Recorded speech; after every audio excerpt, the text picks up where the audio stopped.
Happy TCO21, everybody. Oh, I gotta get this thing off. Oh my gosh, the world has been pretty crazy this past year. This is the first year Topcoder has gone completely virtual, in the sense that all of our regional events were virtual. Just the the world's been going crazy, but it's been great. It's been great for Topcoder too, because the beauty about our platform is that you don't even have to leave your home. You just do all your development, all your design, all your QA right from the comfort of your own seat. And that's the beauty of what we do here. But here, TCO is a special time for us. We do this every single year. We bring the best of the best from all over the world to come and compete for a grand prize of money and recognition. We have a lot of storylines that we're going to be covering over this next week, and we hope that you will be tuning in and joining us as well. Hi, guys. My name is Nick Castillo. I guess I should have said that earlier. I work on the community team here at Topcoder, and I'm going to bring a couple other of my co-hosts with me on the stage in just a bit, but I just wanted to be here and welcome you. And I see a lot of people in the chat right now saying hi. It's great to see everybody here. A lot of props here. DJ Nick, that person must have been competing in our spooky bug hunt that we did last month. So hopefully you had a good time there. And we hope to have more of those type of events in the future. Okay. We are also streaming on YouTube. We're streaming on Facebook. We're streaming on Twitch. We're streaming on the TCO21 page. We're streaming on the homepage. We're streaming on your new dashboard. Again, so many things that we've been working on here at Topcoder that we've been excited to release to you all. You may notice, or you might not notice, but if you're a new member, you may have noticed some of our new onboarding stuff that we've been doing as well. I can go on for a while, but that's not why you're here. You're here for the competition. You're here to have some fun, see a lot of your friends that you may haven't seen or heard from in a while. Maybe they're here. So we're here from all over the world. It's very early for me. I'm sure it's very late for some of you out there. We got Jesse and Adam, who are in Central and Eastern time frame, so they're doing just fine. They had their cup of coffee. They were watching their TV shows. They're all set. They're relaxed. They're good to go. And with that being said, I want to bring up Jessie to the stage, the TCO queen herself, to come say welcome to you all and say hi. Jessie, come on up. Hello, everybody. How's it going, TCO? I'd like to say I was alive and as excited as Nick. I am. Can you see? Almost. Hi, everybody. Welcome to TCO21. We are so happy to be here. So happy to have you all here. Another TCO. Can you believe it? They come and go so fast. I feel like it was just yesterday. We were TCO20ing it up. All of us here again on the computer. So time sure does fly. So thank you everyone for being here today. Thank you for all the new and older folks that have come in to watch the event wherever you're watching it from. It means a lot to us to have you here. I'm super thankful to Nick for being up this early and being full of pep and excited to be here hosting TCO, and Adam and everybody. So thanks you guys for being a part of this amazing event. So this is TCO time, and I thought I would come on and just remind you guys why we do this. So TCO is for you, the community. We're here because you're all so important to us, and we want to show you that by celebrating all of you. And so I love TCO because it gives me the opportunity to be with you, even if it's not in person, but to be around everybody who makes this community so amazing. So even though I don't see you in person, but I still see you here. So I really encourage you to get on camera when there's a chance to meet and greet other folks, whether it's admin or other members or whoever. Please do get out of your comfort zone a little bit. Get on that camera and say hello to people, meet people you haven't met before. That's what TCO is all about. It's about meeting like-minded folks in our community, maybe some new folks in the region where you live that you've never met before, but also making some lifelong friends. I think that's my favorite part of the TCO stories is every year people get to meet lifelong friends. And so I'm sad that I can't go have my butter chicken with the butter chicken squad. And sad we can't go have a beer or, just hang out after hours or early in the morning. So let's try to do it online. So please make an effort to get to know some people and make some connections, because there's a lot of amazing people in this community. So the other part of TCO, of course, is, all the amazing stuff that goes along with it. I get to see you guys in person. I get to read all the messages, see all your chatting, like your excitement. Like every time I see an emoji in this chat window right now, it just makes me so excited. It's like, yeah, you guys are excited. I'm excited. But some of the finalists send in videos of them opening their finalist boxes, and that just makes my whole day. Seeing how excited you are to get all the TCO swag. Who was it? Arpit called me Santa Claus for so you got a whole box full of awesome gear, right? So just seeing all that amazing feedback, it's so meaningful to us because we know how important it is to you. And so the other things that I loved were, you'll see soon some of the videos the finalists sent in, but you guys did such a great job sharing who you are. Like 143 Topcoder and had his daughter on it, and it was just so cute. TCO isn't just for you, but it's for you and your friends and your family. And so being able to see your kiddos and like Sistik with his little baby and others, and Nick with his pup, Boy the dog, wearing the Topcoder shirt.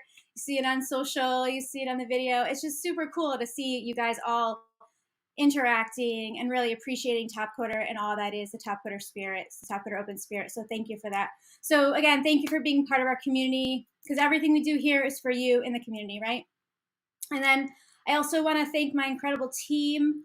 It's been crazy. I apologize to each and every one of you who work on my team for the crazy chaos. It's been nuts. But I'm incredibly thankful for everybody on the team for all they do. And it's not just me. It's me plus like 25 people who are able to do this for you all. So I'm so incredibly grateful for all of them.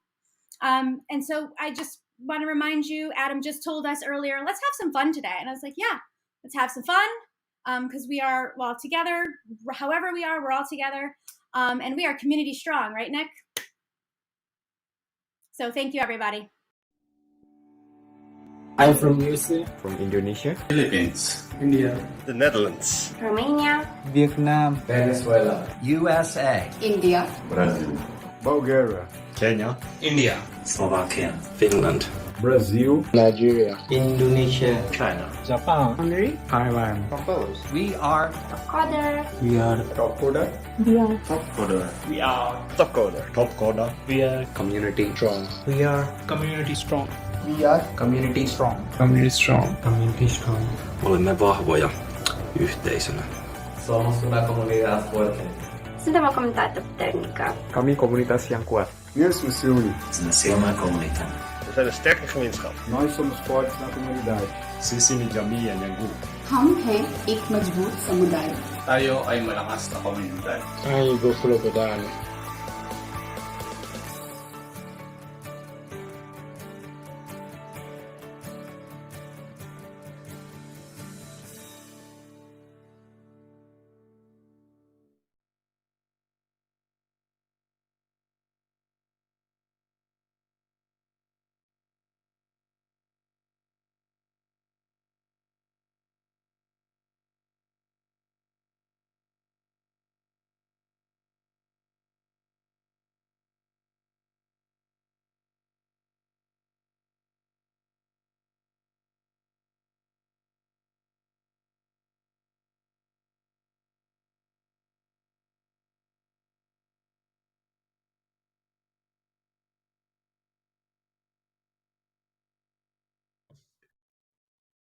Boy. Oh boy. Yep. You know what? Having a production of one person, production team of one person running this show. Yeah, I guess you'll miss certain things like that. So I was so heartfelt there. Can I replicate it? Let's try. All right, so we were doing the brackets, right? And I was just like, oh, you guys are so awesome, showing off those brackets, doing it with your hands. I was like, that's so cool. And I was like, bring back the brackets. I hear there's like a hashtag or something about that. Bring back the brackets on from Topcoder. Thank you, Jesse. I'm glad I looked over here and she's like waving her arms so I can see. So I appreciate that. Thank you, thank you. It was great to see all of you guys, all your faces. Thank you so much for sending your videos in. Maybe you got to see yourself up there, and you know, maybe by the next TCO we can get your video piece up in there too. That would be great. So yeah, great to see all of you. And you know, without further ado, the guy that has his own plush doll here at Topcoder, the head of community right now, or marketing. He's got so many different titles. He's done it all here at Topcoder. Been here for what, Adam? 100 years, 200 years already. Been here for a good long time. Can't wait to hear from him, and I'm sure you can't wait to see him. Let's bring him on stage. Adam, come say hi to everybody. Wow. Hello, everyone. Welcome. Thank you, Nick. Yes, been here for a while, and very excited to see everyone virtually, to be here. You know, everyone, take a deep breath. You made it. You are at the Topcoder Open Finals. It has been a long year. I'm with Jesse. I feel like we just had this, though. I feel like we just talked virtually at TCO 20. And, you know, here we are again. But I just want you to take a moment and appreciate that you made it. This is our 21st Topcoder Open. You are a finalist here. I want to welcome the 28 new finalists. So people who have never been a Topcoder Open finalist, 28 of you, welcome. I also want to say congratulations and welcome back to the 54 other finalists who have been here before. So please help guide the other 28 on you know, like how the Topcoder Open works and how things happen.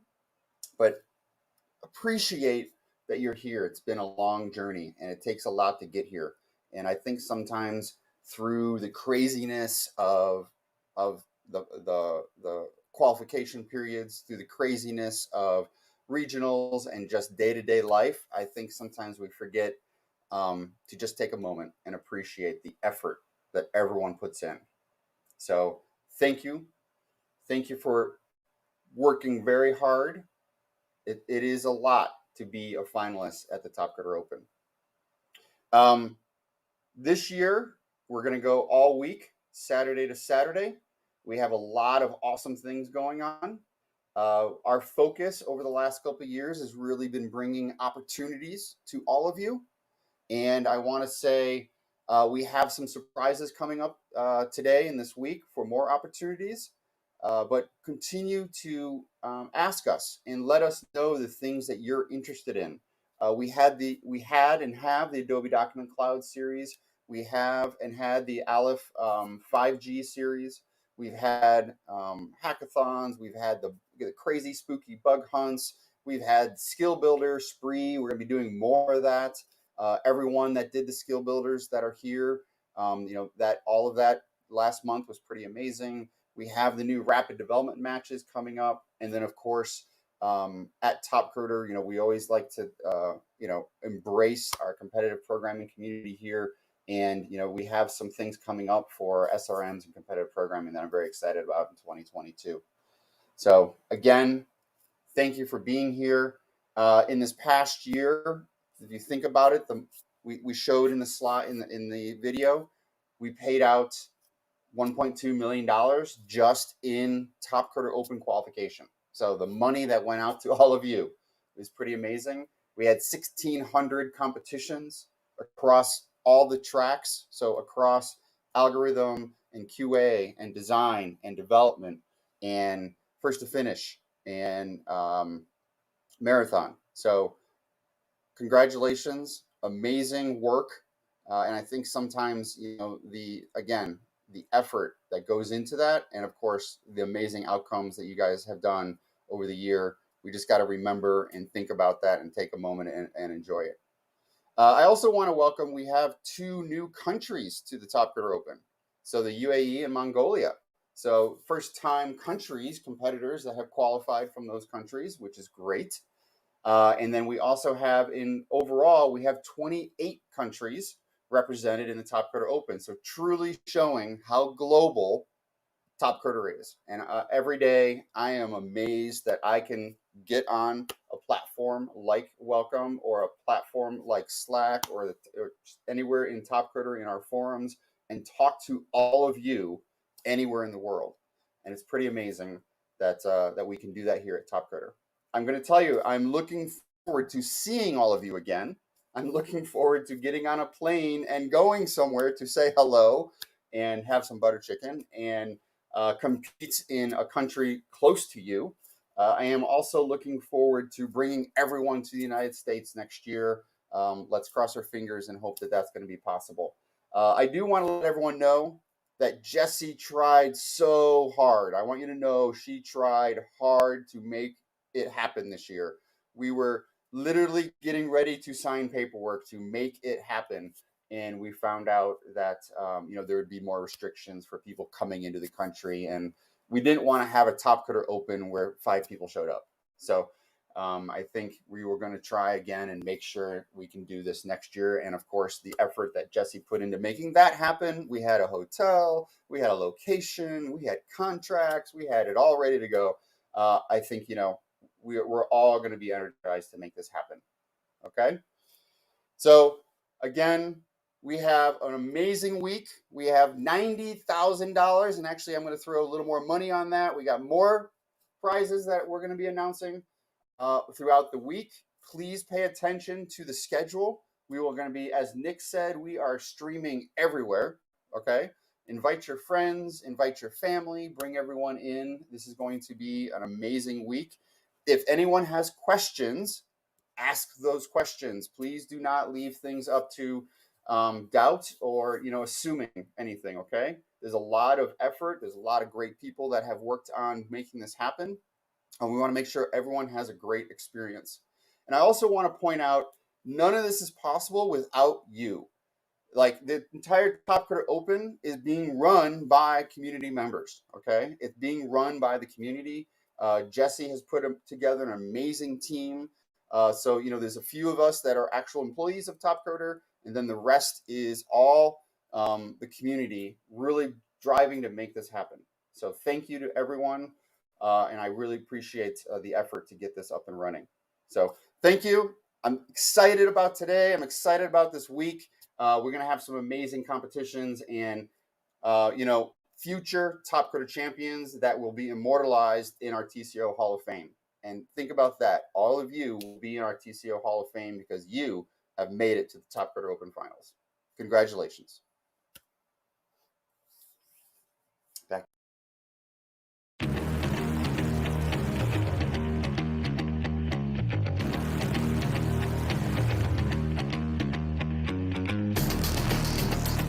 My name is Krijgertje. I am from Belarus and I am the TCO finalist in both algorithm and marathon track.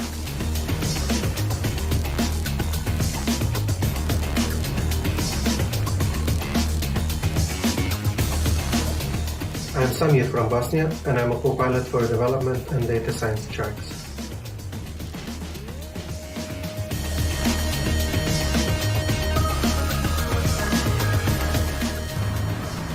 Hello everyone, this is Victor, known as Cunha Victor. I'm from Brazil and I'll be competing on first to finish finals on my second TCO. See you there. From Brazil, marathon finalist.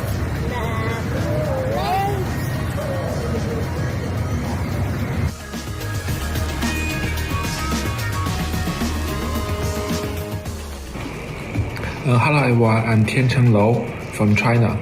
I will participate in the algorithm competition and looking forward to meet everyone online and good luck. Hi, my name is Jinhe Chen. I am from China. My Topcoder handle is ecnerwal. I am participating in development track.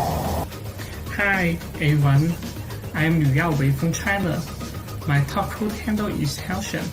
I will participate in the algorithm track. Hello everyone, my name is Jiang Yu. My Topcoder handle also is Jiang Yu. I'm from China. I'm very happy to participate in this final. My name is Jian Shen. My handle is SOSO0574. I'm from China. I'm competing on development track.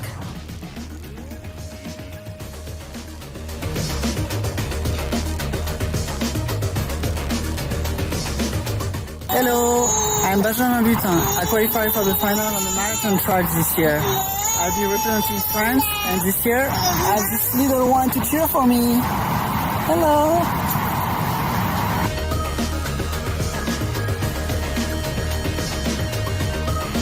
Hi, my name is Irakli Merabishvili and I'm marathon finalist from Georgia. I am Nicolas Jimshadaishvili from Georgia. I handle is nika. I'm marathon finalist.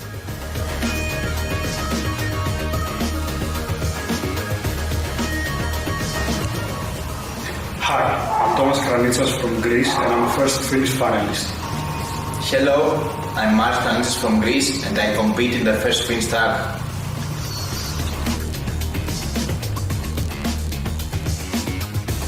Hi, my name is David Vago. I'm from Hungary. My Topcoder username is vdave and I'm a marathon finalist.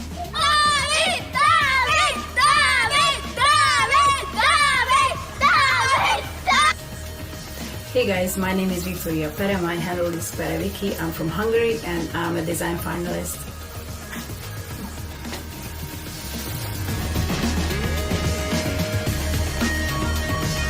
Hi friends, this is my dad 140 Topcoder. I love you, Topcoder. I need your time.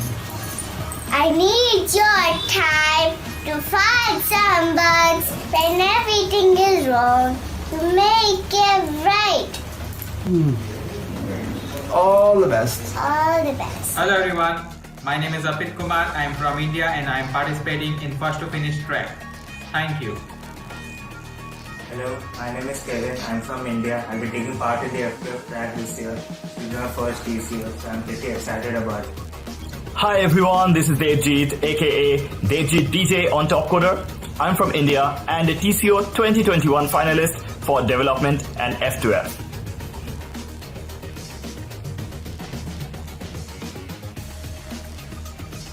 Hi, my name is Harish Chenupati and my Topcoder handle is Harish Chenupa and I'm from India.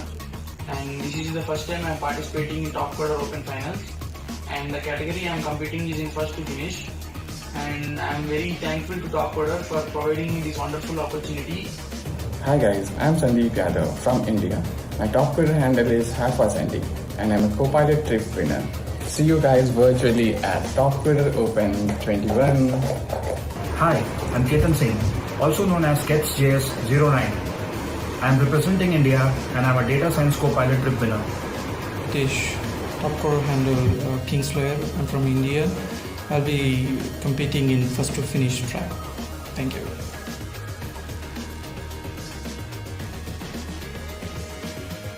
Hello everyone, my name is Sanjeev Saini. My Topcoder handle is Logic Breaker. I'm from India and I will be competing in first to finish track. See you there.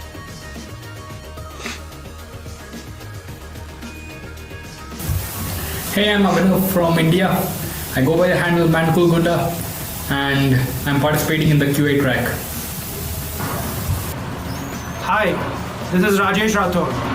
I'm from India and I'll be competing in the design track at TCO21 Finals. All the best. Hi everyone, this is Surya from India, competing in UI design track. Hi, my name is Ram. My handle is Sustik. I'm from India. Hi, my name is Vinod. I'm from India and I'm participating in TCO21 QA track. எல்லாருக்கும் வணக்கம், என் பேர் கவின் குமார். நான் தமிழ்நாடு இந்தியாவிலேருந்து participate பண்ணுறேன்.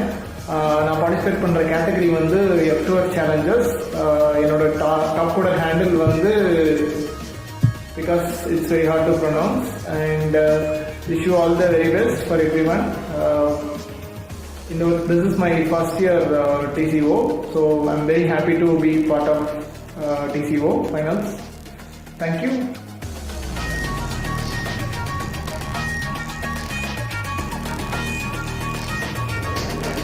Hello, I am Algo, design analyst from Indonesia. Hi, my name is Dian Fahri from Indonesia. My Topcoder handle is Fahri. I participated in track design. Hello, my name is Algo. I'm trip winner from Indonesia. Hi everyone, my name is Fajar Mohana Rahab. I live in Medan, Indonesia. My handle at Topcoder is fajar.mln and I am a design co-pilot trip winner TCO21. Hi guys, I'm Infinite. My name is Arifin, UI design finalist from Indonesia. See you in a happy. Hello guys, my name is Muhammad Iqbal. My Topcoder handle is Iqbal Hood. I come from Indonesia. I will compete on TCO21 UI design tournament. See you on the online tournament. Bye bye. Hi all, my name is Doni Noveri. My Topcoder handle is Novier and I'm from Indonesia. This is the first time I participated in Topcoder Open Final. I competing in UI design. From UI design finalist, I'm Steven representing Indonesia. Hello there. I'm Wahid Reddy Saputra. My Topcoder handle name is Wahyu TS. I live in Indonesia. Thank you everyone.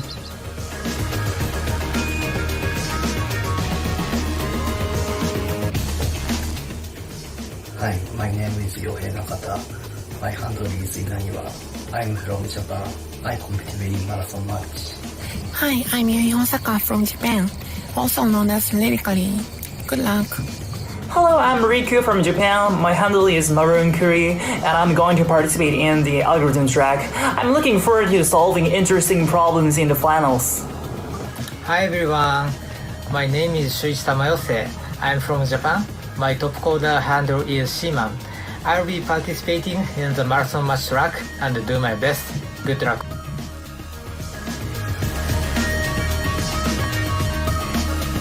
Hi everyone, my name is Nur Sultan and my handle is Nursultan-S. I'm from Mongolia and I'm competing in QI track this year. Good luck everyone.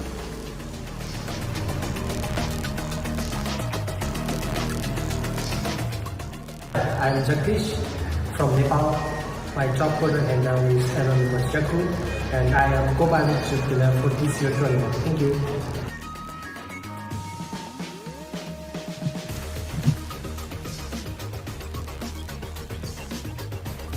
Namaste, my name is Deepak Thapa. My Topcoder handle is Drastic GPK. I am from Kathmandu, Nepal. Thank you.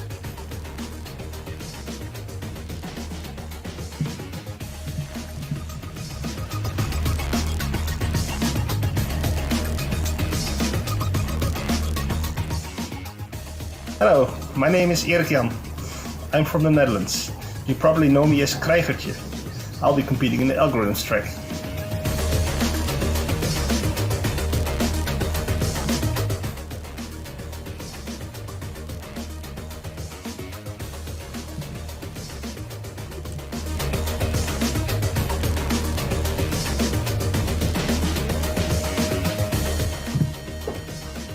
Hi, I'm Daniela. My Topcoder handle is Saraki. I come from Romania and I'm a design co-pilot. Hey Topcoder, my name is CatalinT. I'm from Romania and I'm gonna be taking part in the marathon final this year. Hi, I'm mugurelionut on Topcoder. This is my daughter Sylvia. I'm from Romania and I'm looking forward to my 5th marathon final.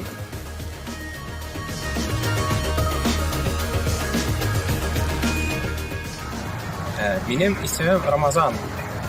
My nickname is Grumpy Gordon. I will participate in algorithm track and I'm from Russia. Hi, my name is Pavel Kuniavski and I'm living in St. Petersburg in Russia. This would be 3rd algorithm TCO finals for me. Hello from Russia, my name is Mr. Golagin and I'm data science streak winner. Hi, I'm Mikhail Putin from Russia. My Topcoder handle is Spycheese.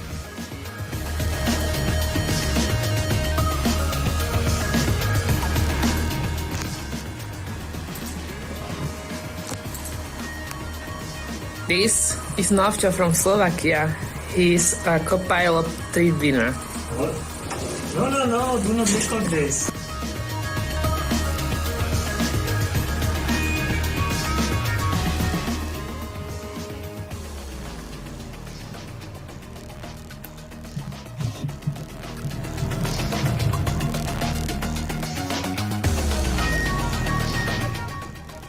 Hi, I am GS14004 from South Korea, but I'm better known as Kusaga.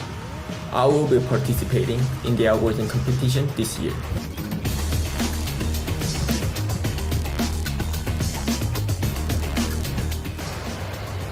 Hello, I'm Sergey Pagodin, birdofpreyru, representing Spain.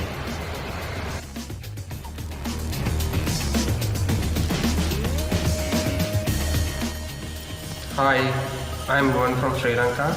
This year, I'm competing in the giveaway track.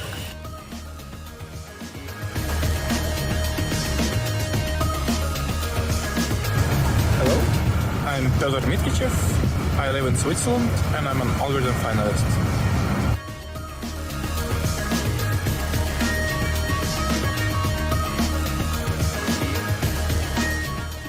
Krijgertje. I am Tom. I'm from Thailand. UI design track.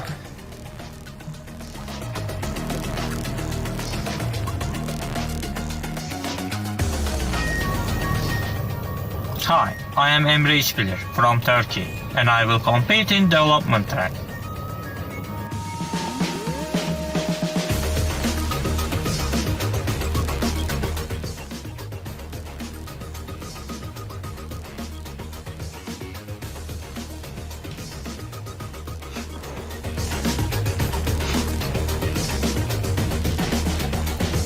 Hi, my name is Dima and my Topcoder handle is Tiger19. I represent Ukraine at Topcoder Open Marathon Finals. Good luck and see ya.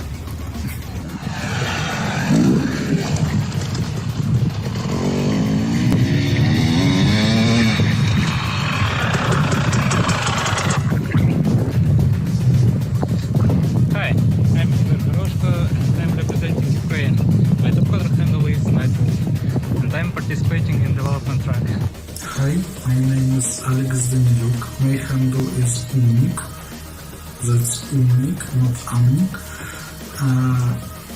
I live in Ukraine and I will participate in algorithm track.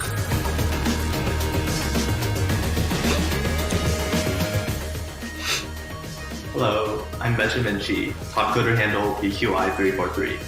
I'll be representing the United States in the algorithm competition. Good luck! Hi, I'm Andrew He, or ecnerwal, and I'm going to be competing at the algorithms track for the United States. Hey Topcoder, I'm Neil. I'm from the USA and I'm excited to be competing in algorithm again at TCO21. I'll see you there.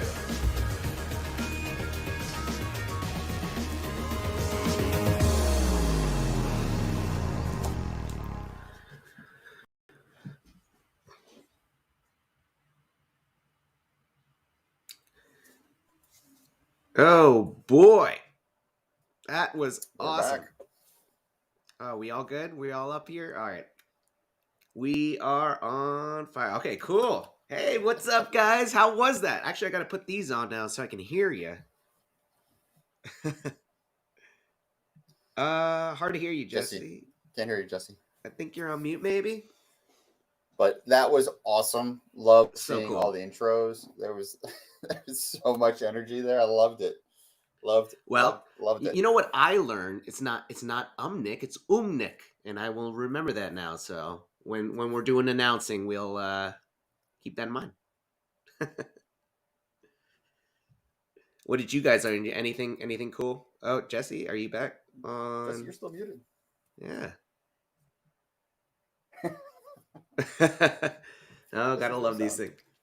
So, Adam, what are we gonna be doing this next week? Do you know? Yeah, I think so. I hope I know. All right. Oh, look who's back. So I definitely just did something I wasn't supposed to, which is probably why it kicked me off the stream. There you go. Uh-oh.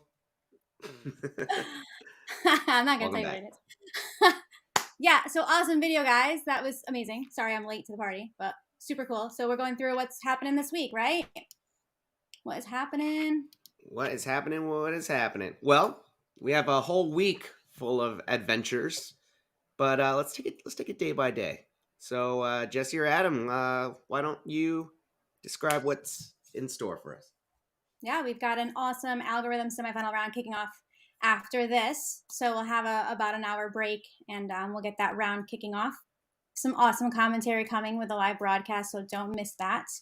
And then we have a 24-hour round of marathon match finals, and that's not a typo or a mistake. It's 24 hours.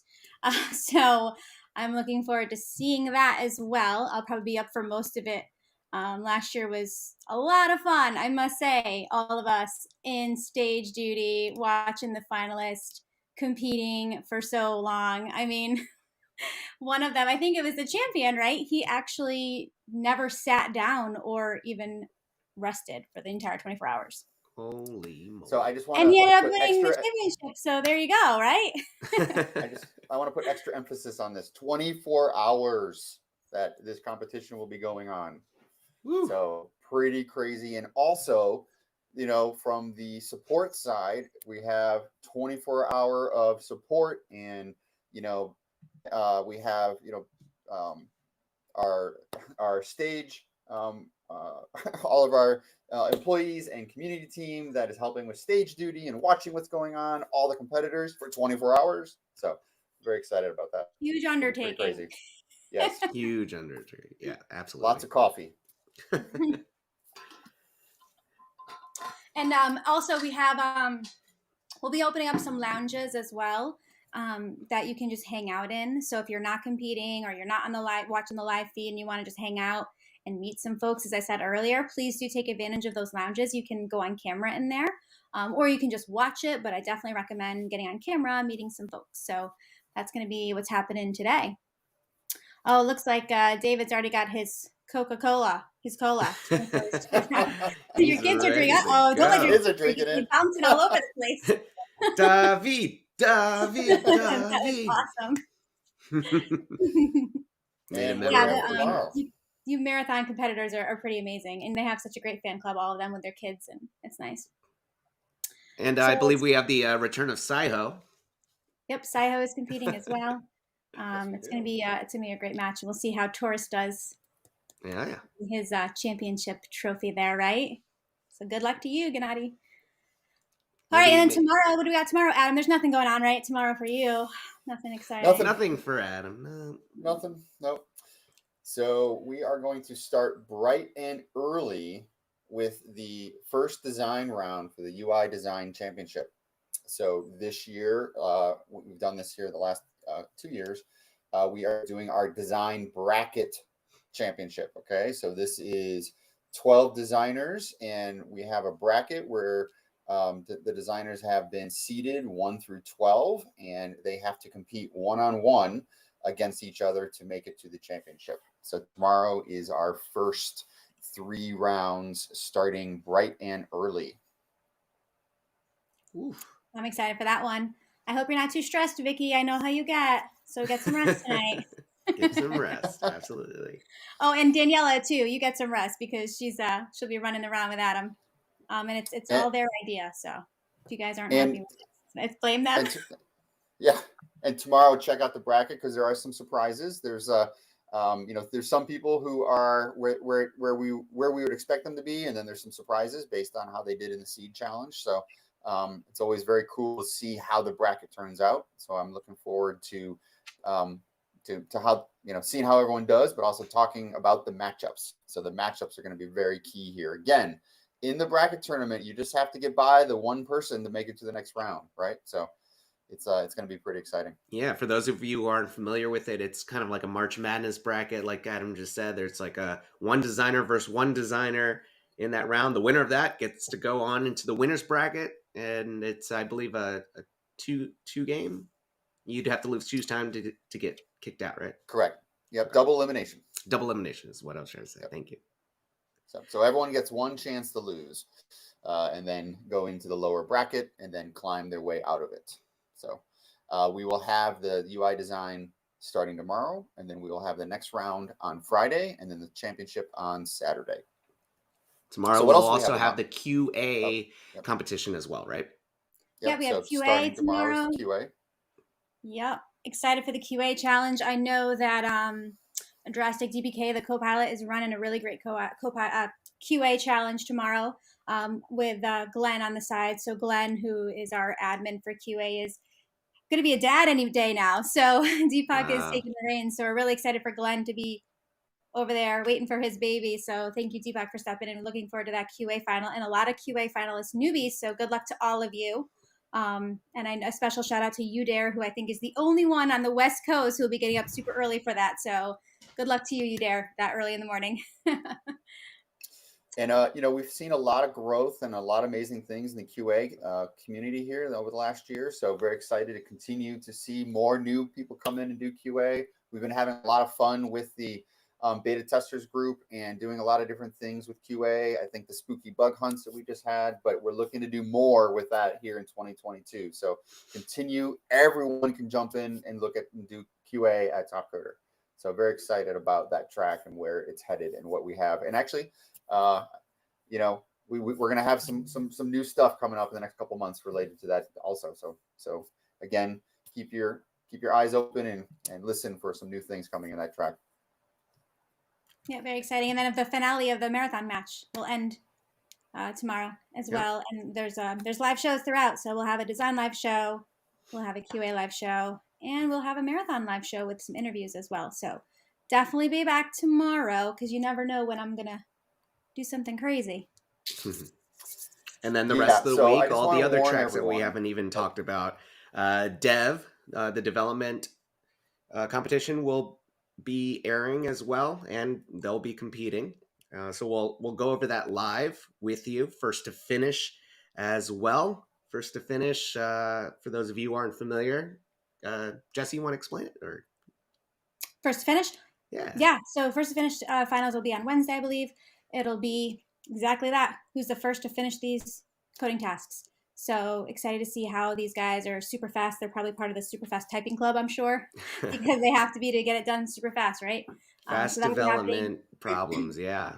So a lot of little tiny ones that you got to fix in a short amount of time. Can you fix them all? Can you do them all with high quality, right? So that's a fun little competition to check out. First to finish always blows me away because when you think about it, I think, any of our first to finish competitors are really kind of the Swiss Army knife developers, right? The ability to do different things, the ability to tackle different problems, to understand a lot of different technologies. Steps, right? So it's very, very cool to make it to the first to finish finals, but then also the different types of problems that you have to solve to actually be the first to finish champion. So very excited about, who is going to be our next first to finish champion. I wanted to say one other thing, going back one step, is that we kind of alluded to Jesse. So I just want to say, pay attention throughout the week and all of our live streaming, because Jesse has some crazy thoughts about this week, and she may be throwing some. If you guys all like the sparkles, she's going to be having some surprises throughout the week. Okay, so I'm warning you now. This is the warning. Is it time for a prize ball, Adam? Oh, all no. Right. Out to the audience. Who's going to catch it? Here we go. Who's going to catch it? Oh. You guys, this is so realistic, right? Didn't you feel like you caught that? Okay, so this t-shirt, I mean it, is going to go to somebody right now in the chat. So I'm just going to close my eyes and randomly pick it. Nice. Manamita has his hands out. You're a meme. Look at that. Hands up. Ayub, look at that. Ayub, you won. I just randomly picked somebody in the chat with my mouse, and your name got it. So there you go. Congratulations. There you go. I should probably keep track of these winners. So somebody write that down for me, and I'll get back to you later. You're getting a shirt. Not this specific one, but you're going to get one. And not you, Renat. Yeah, Renat. You work for Topcoder now. Awesome. All right, I think we have a really exciting. We have one more thing to share. Then we want to send it to Adam for some exciting news. So first off, Tuesday, do not miss our freelancer fair. Okay, it's not in this event. There's a different link, so we will put it in the chat. But it is going to be on Tuesday from 8 to 11 Topcoder time. We got a really great lineup ready for you to help you be successful as a freelancer. So please do not miss that event. We would love to have you there. We have a great panel discussion happening, some really great speakers. So please register and join that event. And as Nick said, we have a whole schedule of amazing things happening all week. But I really should just let Adam take it away now with the surprise stuff, because I already spilled the beans, I think, a little bit on email. So thanks. So many of you may have. Oh, that's a great shot. Many of you may have just received an email from Jesse. Do we have the graphic to throw up?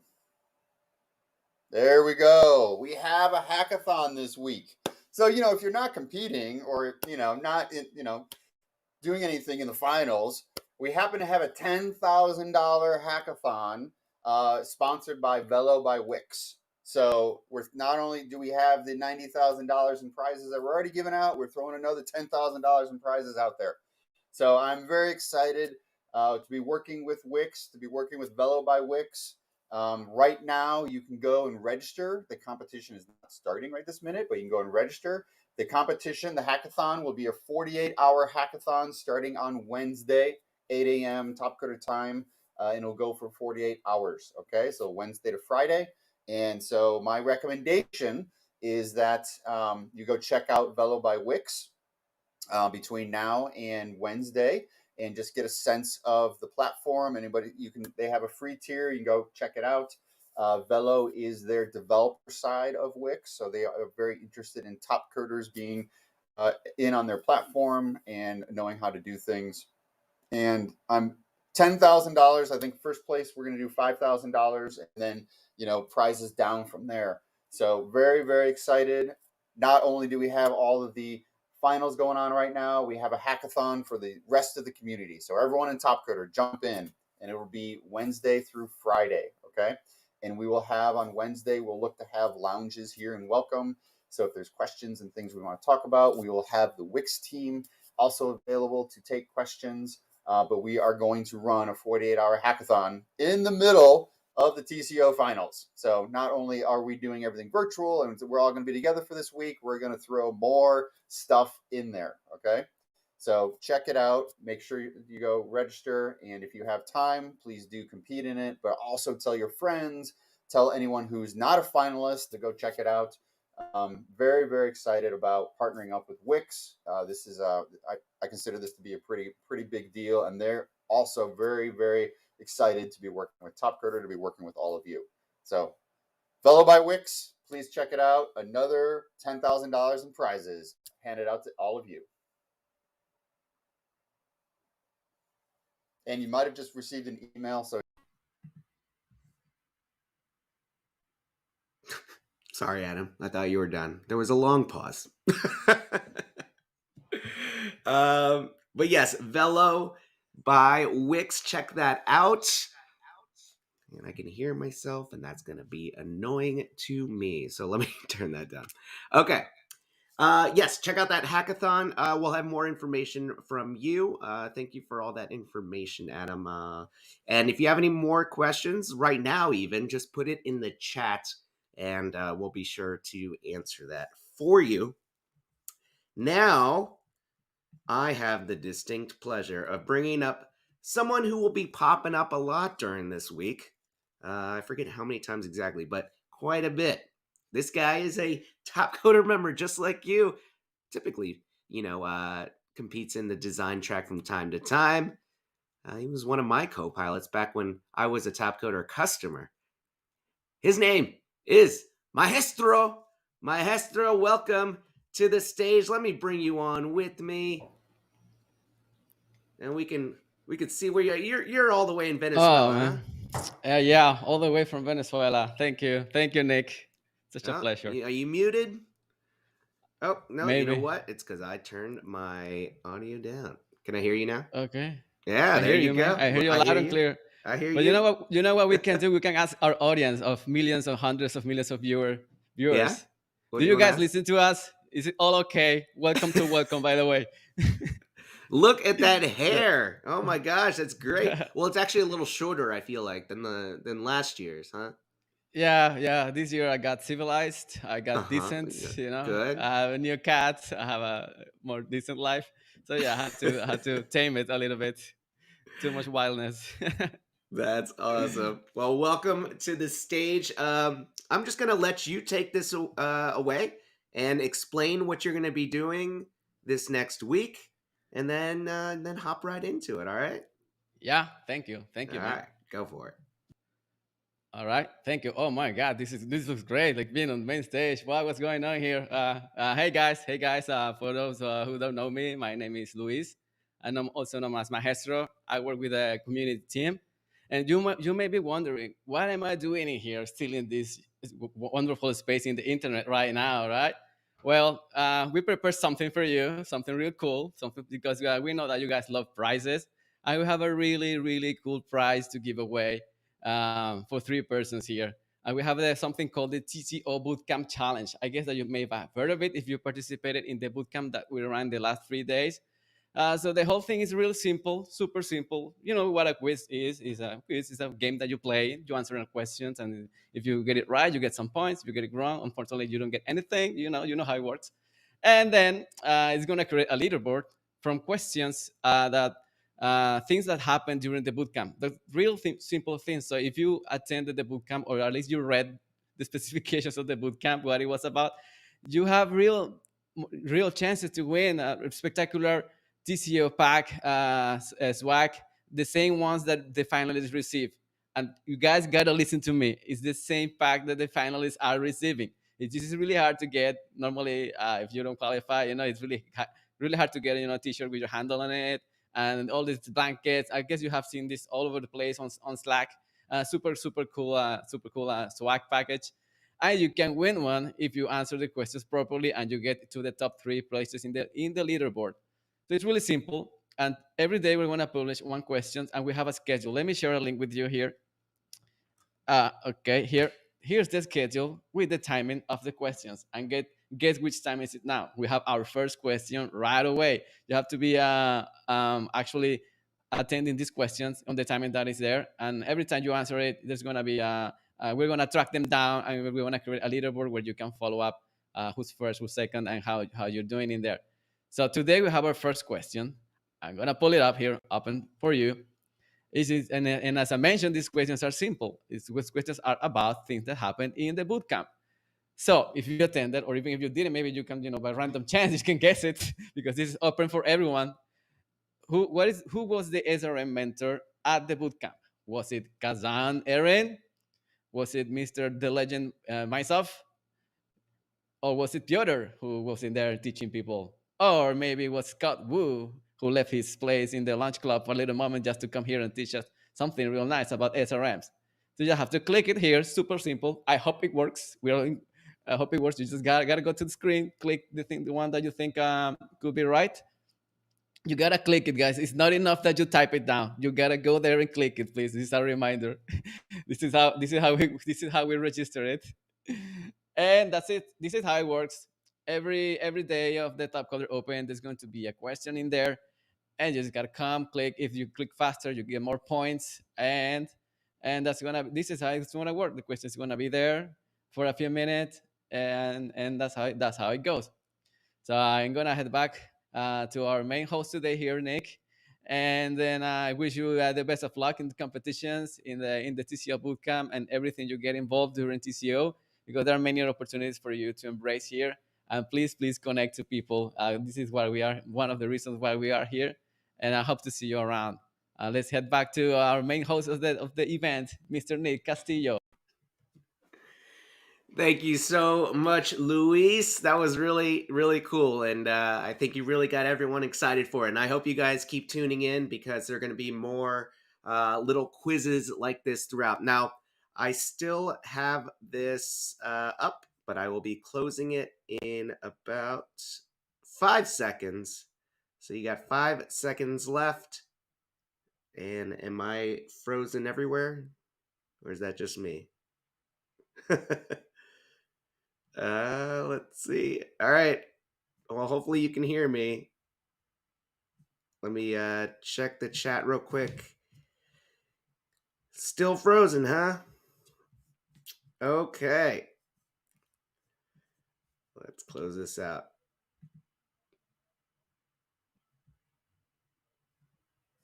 And pull it off the stage. All right. How are we looking? How are we looking? Is it working yet? Am I back? It's taking its sweet time, huh? That's all right. The thing about this is that we are pretty much wrapping up with the whole welcome. So hopefully I am back. Things seem to be running a little bit slower. Okay, maybe it doesn't like polls. Maybe that's the thing. Let me get Jessie on stage and maybe she can help out. Yeah. All right. Hey, everybody. Okay, I think we're good for the day, right, Nick? I think the next show starts in about an hour. So we should be back in about an hour. Yeah? Ready to wrap up?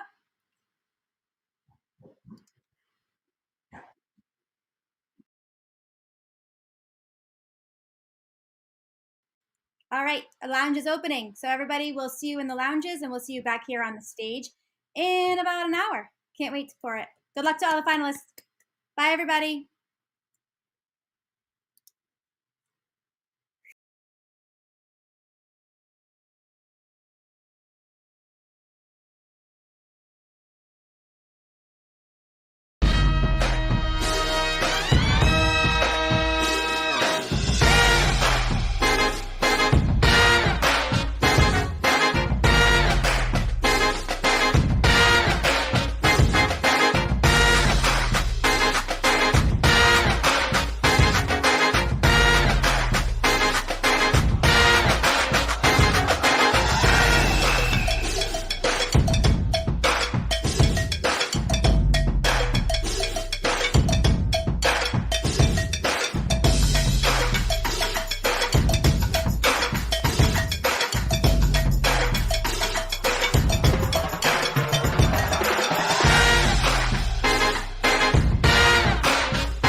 And we are live.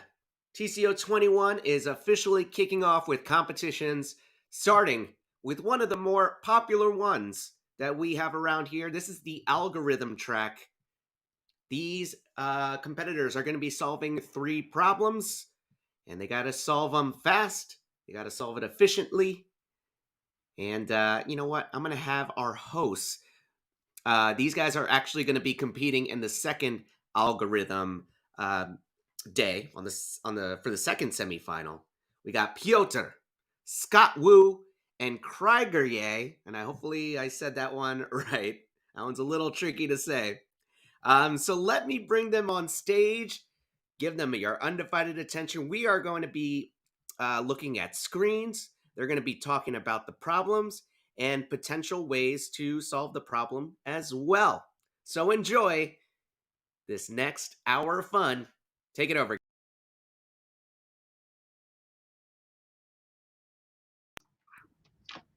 Hi everyone, thanks for watching the TCO semifinal 1 stream. So today we have 8 semi-finalists competing for 4 spots in the final. They're solving small algorithmic problems, and what they need to do is to write a program that outputs correct answers given certain inputs, and then this program will be tested automatically. And then they have 3 such programs to write. So there are 3 problems. The easiest one is worth 250 points. Then there is one for 500 and one for 1000. And then as you solve the problem, as the time goes down, the point value also goes down. So if you solve the problem quickly, you get almost the entire 250. And if you spend some time, then you get less. And then whoever has the most points wins in the end. So far, the round has just started, and people are just reading problems. But soon, probably some of them will understand how to solve the 250 and start coding. And yeah, welcome, Scott and Eric. What are your thoughts about the round today? Yeah, thanks. Excited to be here. Yeah, I mean, so far it's already pretty interesting just to see who's opened which problems. So we've got 6 people who opened the 250, the easiest problem, and then GS14004, also known as Kusaga, opened the 500, and then Lyrically is the only person who opened the 1000. So SRM is always super interesting because it's a lot of algorithms and then also an interesting piece of strategy as well. So it's going to be interesting to see what happens once we get some solves on the board. The 250 we got the chance to look at. It seems like it's pretty tractable. I would guess like 5-10 minutes probably for the first solves. What do you guys think? Yeah, so sounds about right. Cool. So first you have to get all the details right. So I think a little bit longer, but I guess we'll see. For sure. And just to recap the competition format itself, there's going to be 2 semifinals here. Each semifinal has 8 contestants, and the top 4 from each semifinal will make it to the finals. So semifinal 1 is today, right now. Semifinal 2 is going to be on Monday, and then finals is going to be later this week on Friday. We have a pretty interesting lineup actually for the competitors here today. Like a lot of really, really, really strong competitors. I mean, Gennady is the obvious favorite, I think, in the semifinal, but like honestly, at least like I could see any of these 8 making it to the semifinals. I'm curious if you guys have any predictions.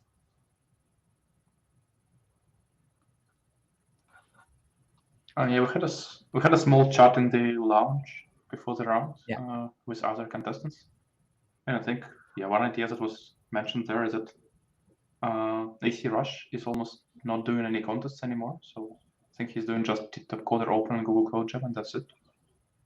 So we thought that maybe that's kind of not enough to qualify to the finals, but of course we'll see. I mean, he still does quite well, I feel like, for like how busy he is and everything that's going on.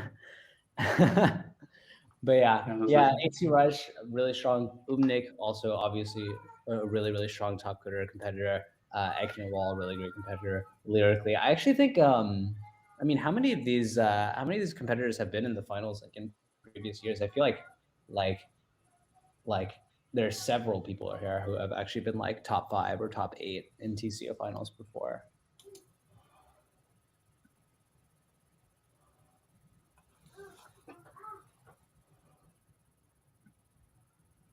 Yeah, I recognize a lot of names from previous TCOs.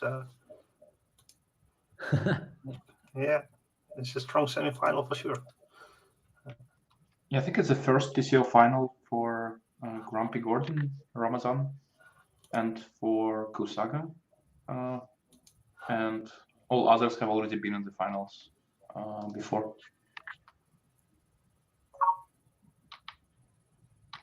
And of course, some of them have won TCO before. Okay. Actually, only Torres. So we had a few people who got second place. Like Lerike was second place in 2019. And then Kuniavski was second place in 2015. And Andrew was second place last year. Yeah, yeah. And ACRush was second place in 2010, 11 years ago. Oh, wow. But we have only one previous winner in this semifinal.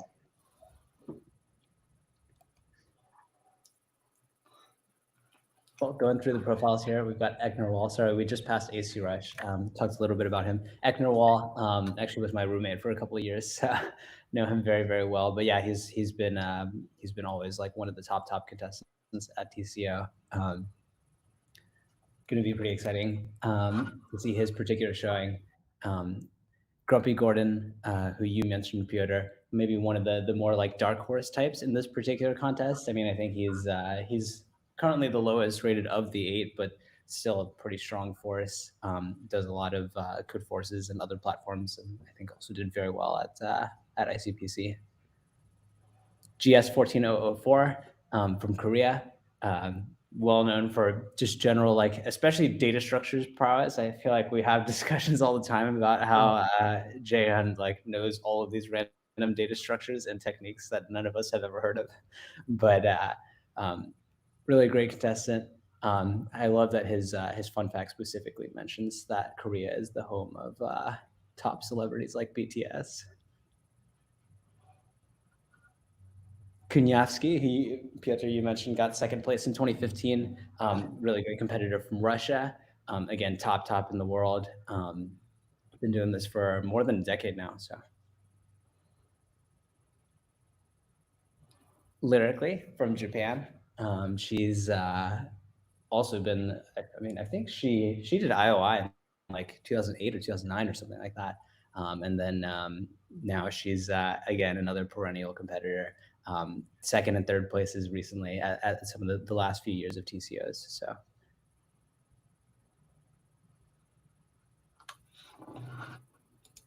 Gennady, who needs no introduction, from Belarus. I mean, he's won more TCOs, OGM, Hacker Cup, IOI, ICPC, whatever than anyone can count. So I think he's #1 rank. Probably the favorite to win this whole thing, except for maybe you, Petr. But really strong contestant. Umnik, now representing Ukraine. Big Brooklyn Nine-Nine fan, which I think has come up in a couple past years of commentary as well. He actually just won ICPC World Finals recently. So he's coming off a hot streak. We actually just have a first submission on 250. Umnik came in with the 232. And then the second submission as well. Yeah, Torres came in with 235. So we're right around the I guess this is 8-9 minutes of coding for them. So roughly what we expected.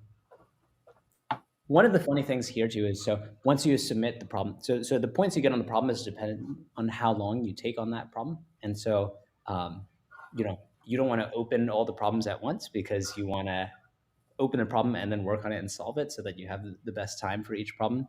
And so you can see a little bit about how confident people are based on whether they're moving on to the next problem. So Umnik here is actually immediately jumping onto the 500, which means that he feels pretty good about his 250. Torres is actually checking his 250. I don't know if there's anything in particular that he's worried about, or maybe he just wants to take it a little cautiously. But maybe we can look at the screen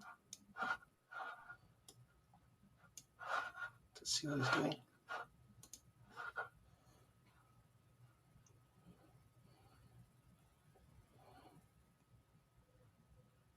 Yeah, he looks to be just checking his code. So there are some obvious errors. I think he does this quite a bit. I think recently I was doing some SRMs on Topcoder, and it's often the case that you submit your solution before tourist. Like, for example, in this case, Umnik submitted before tourist, but he got less points because Gennady seems to always delay opening the next problem, and even for the first problem, he didn't open it in the beginning, apparently. There's a strategy that we talked about, even like I think back in like TCO 2016 or something like that, where basically the idea is, since you can see other competitors' submissions, you know, you can try to snipe them. And so what you do is you wait 1 or 2 minutes at the very beginning, and then open like, you know, 1 minute late, and then, you know, when you finish your code, you can take all the time you want to test and check and everything, and then as soon as you see somebody else's submission, you submit, and you beat them by like half a minute. So that might be what Gennady is doing here. I mean, it did seem like the submission came in right after Umnik. So we just got a third submission, by the way, from ecnerwal.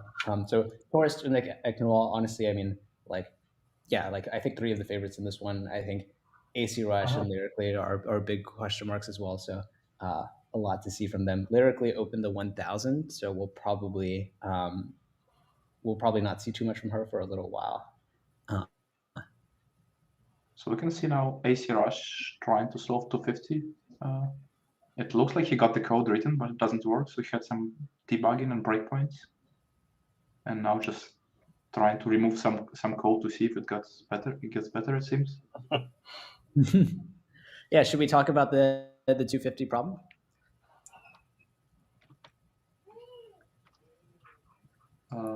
Sounds good.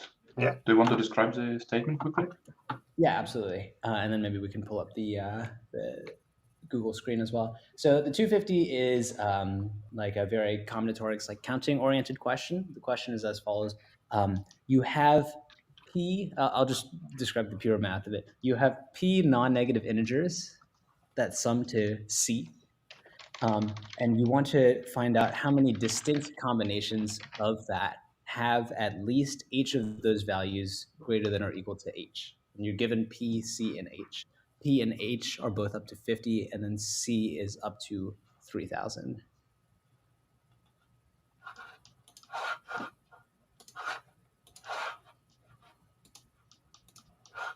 I'm not sure if my drawing makes sense. Sum is equal to C. And then, okay.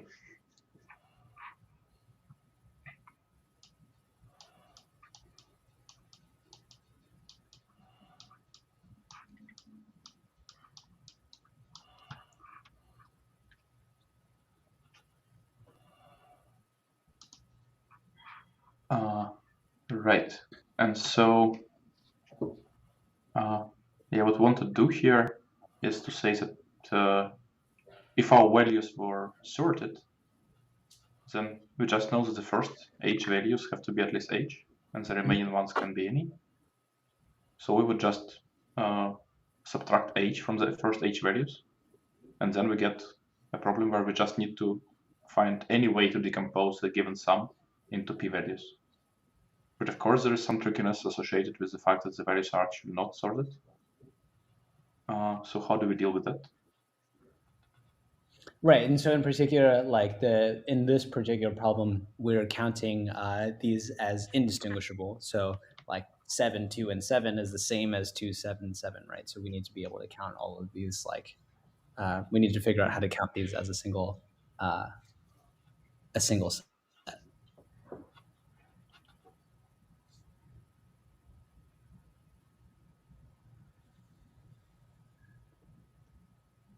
And so I guess the idea here that I think you mentioned earlier is we will look at what is the H, the value that is position H in the sorted order, what value will appear there, and what will be the last position in sorted order which is equal to this value. So basically we look at this boundary value and iterate over all possible options for what is this value and how many of this value higher do we have.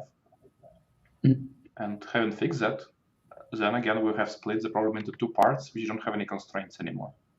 In one part, they are all numbers are at least this boundary value, and the other, all numbers are smaller than this boundary value. Mm-hmm. Is it annoying to deal with the case of like the equality case where the number value h and h plus 1 are the same? I guess that's fine, right? Because you just subtract from the left anyway, so it doesn't matter. Yeah, I think it's fine. So you're saying we don't even need to iterate how many values are equal to this boundary. You just... Yeah. So would you do this with DP, or do you do some kind of combinatorial distributions here?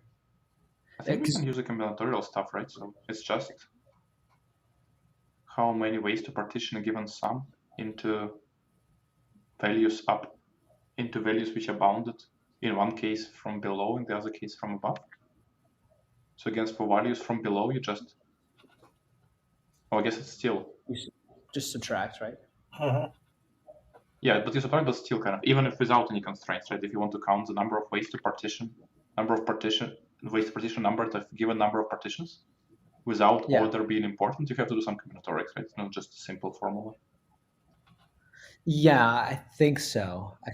I mean, so because what I thought you would do is you would find the answer for a given h, and then you would find the answer for h plus 1, because you need to find a number that have exactly an h index for this one and subtract. But it seems like when we saw Gennadi's code that it actually doesn't do that. It seems like he does like some kind of direct DP. I wasn't sure what we were seeing there. And by the way, he still have not switched to the next problem. So when we were looking at his screen, the last thing he did was writing a stupid solution. So either he found a bug after comparing his solution to the stupid one, or he's just still writing it. Hard to say which one it is. Yeah, in the meantime, 2 more people have submitted the 250. Also, Crimpy Corden and ACRush. Okay, Gennadi finally opened the 500, and then ACRush is the only one of the 250 submitters to jump to the 1,000.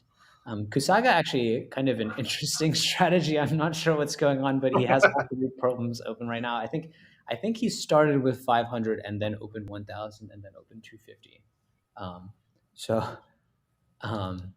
I mean, I think I'm almost certain that he's going to be able to get the 250 at least, and then with the 500 and 1,000, I think both of those seem like much trickier problems. So.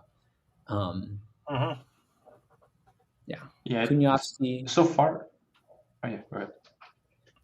No, go ahead. I was saying that it happens sometimes this type of rounds that to qualify for the finals you just need the fast, easy problem, because the rest are just too tricky. Again, I haven't read the 500 yet, so I'm not sure if this is the case here. But it might be that his strategy is still good if he just can solve the 250 fast. Yeah, just get the 250. Yes, could have waited maybe a little bit plus longer. 1 challenge. He could have waited a little bit longer to start on the 250 if he knows he has to be in the top 4 of them. Yeah, that's fair. Yeah. For ACRush, it makes kind of sense to try the 1,000 if he's the slowest on the 250, I think. Mm-hmm. Yeah, there's interesting splits where basically if you're somebody who's fast but not good at solving hard problems, you have one strategy. If you're somebody who's like a little slower but better at solving hard problems, you do another strategy. I think there are a couple people, especially from Japan, actually, who always go for the 1,000 first. And it seems like Lyrically is doing that right now. She's actually coding, so I wonder if maybe she has it figured out.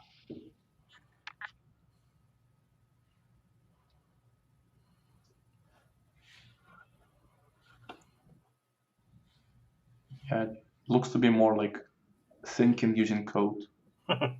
Just by how code appears and disappears again.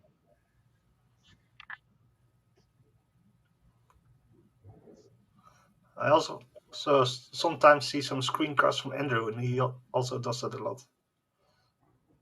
Constantly typing stuff and removing and typing.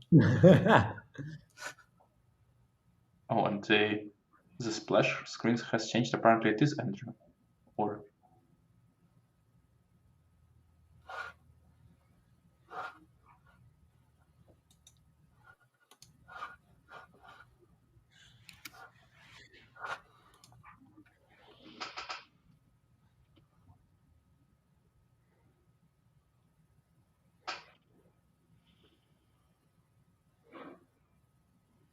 Okay, so this is literally, so it seems like at the moment she's just looking at the problem statement itself and going through the examples. It's always interesting. So I mean, every problem has a few example cases that it goes through just to make sure that you understand the problem. But you also always generally want to go through your own personal cases because, of course, there's all kinds of things that aren't covered or sometimes even deliberately not covered in the samples. So the samples are a good place to start usually, but you'll see people working out a lot of cases on paper as well.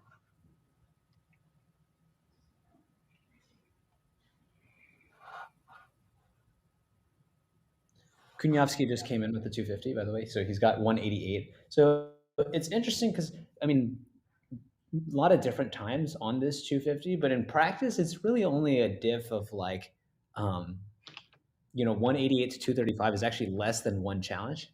So anyone here, even Kuniavski or ACRush, like with just one successful challenge, can get ahead of the other 250s if it does come down to that. All right. So maybe now that almost everybody is solving the 500, we can also describe what it is about at least, and maybe discuss possible approaches.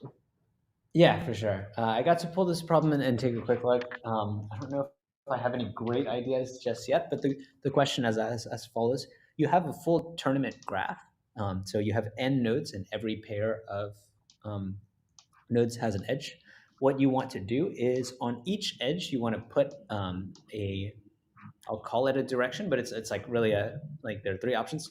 So you can either put greater than, like A is greater than B, A is less than B, or A is equal to B. And these are directed, obviously. And what you want to do actually is you want to maximize the number of triples. Like you want to have as many triples as possible that are what we'll call like unsatisfiable.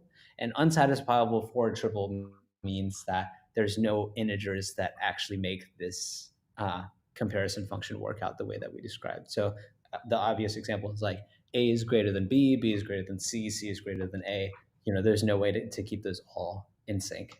And the question is, for any given n, does there exist a graph on n nodes that has at least, I think it was 81% of its triples unsatisfiable?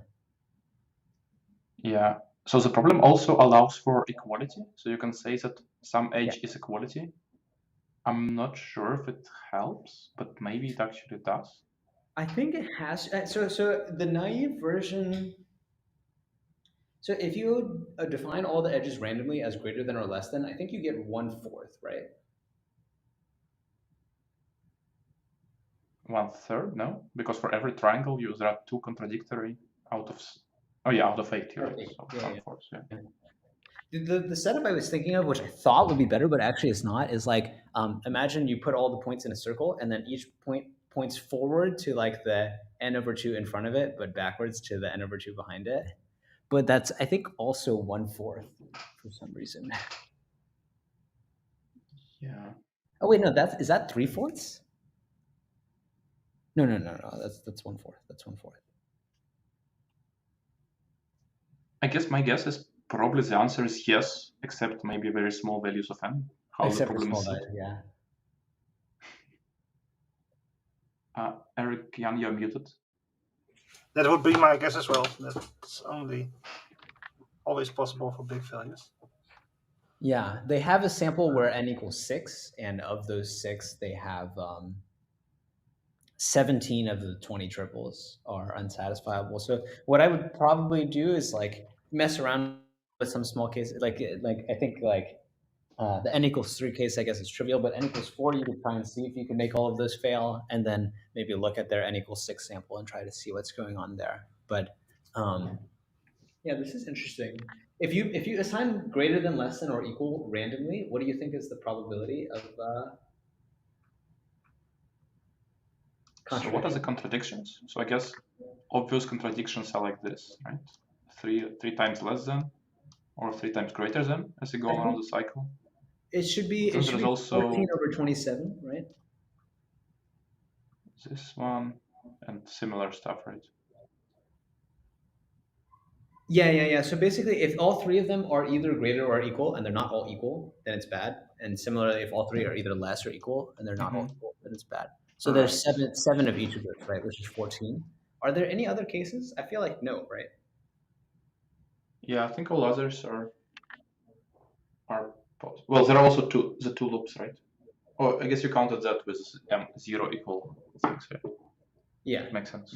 So it's 7 of each, so it's like 14 divided by 27, which is a little better than half.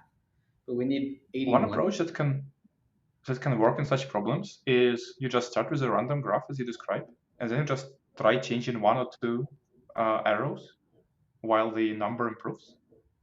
And sometimes this approach just works in such problems, and especially it's quite easy to test because there are only a very small value of possible inputs. So you can run it on your machine and see if this solution always converges to at least 81% or not. So maybe that's what some competitors could be doing right now. So one thing you could do is, I think you can increase the probability of equals. Like, I think the more equals there are, the worse it is. So if you do like 1/4 greater and 1/4 less and 1/2 equals, then it's like 3/4 cubed minus 1/2 cubed times 2. What is this? So I think this gets like 60%.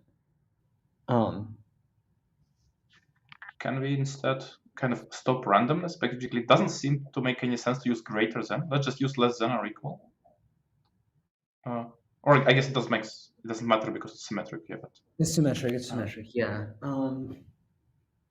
But basically, let's say, can we say that all less than will be transitive? So basically, we'll just have them ordered from 1 to n, and we just basically now we have just one decision for every pair, either they equal or not, and we want to maximize the number of triples in which the number of equal sides is 1 or 2, right? In this case. So I'm solving 1 minus a cubed times 1 minus 2a cubed. So I guess if we just make it randomly, it would seem that this gives us 2/3, right? Wait, random is 2/3? Or random with 3/4, 3/4 even, right? So if we have only equal and less than, and we make them randomly, then it's. What do you mean only equal and less than? So I introduce like a total order on all numbers. So I say that smaller number is either equal or less than bigger number always. Okay. And now we just choose for each edge randomly. Then for every triple. Oh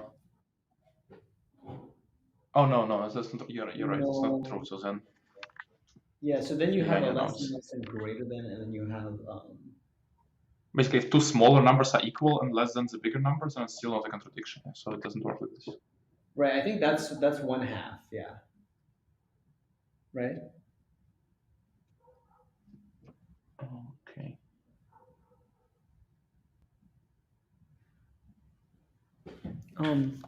So this should be. I don't know if this is useful at all, but like if you solve like 1 minus ax cubed minus 1 minus 2x cubed, like there should be a local maxima of this function, and then I think. Yeah, means optimal probability for choosing any. Yeah. Local maxima. X equals 1/4 minus x. Okay, so then this is correct, right? So this is right. Okay, so 60% is probably the best you can do with random assignment of equals or less than or greater than, and the optimal for that is to do 50% equals. That's correct. The derivative is 0 there. It's interesting.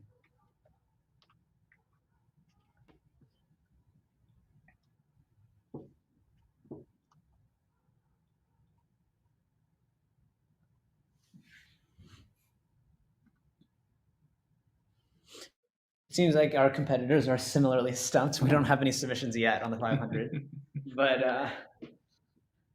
there must be some. Like I feel like if you just go through the cases on like n equals 5 or something, like there must be some structure. Okay?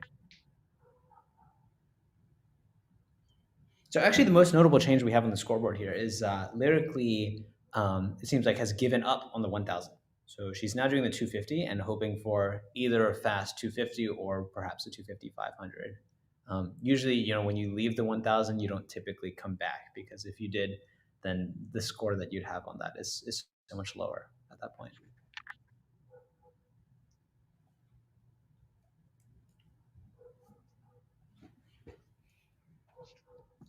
By the way, I see Andrew is actually testing the 500-point problem, although I don't know if that means he has it or if he's doing more of the thinking with code.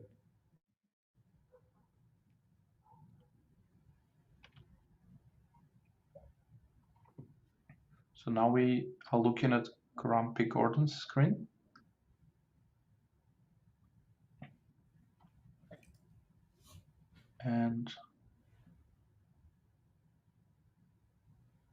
And he does seem to do this random improvements trick, basically. He just have a method to compute the number of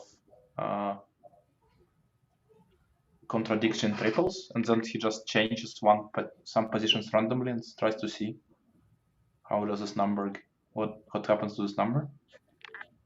And I guess he's not submitting right now. So 81% is kind of funny, right? I mean, I wonder, like 0.9 times 0.9 or something. I don't really see why it would be that. Maybe it's just intentional to obfuscate. But can we do divide and conquer, by the way? So suppose we have two solutions for half of n. Then how do we draw the edges between them to maximize the contradictions? Right.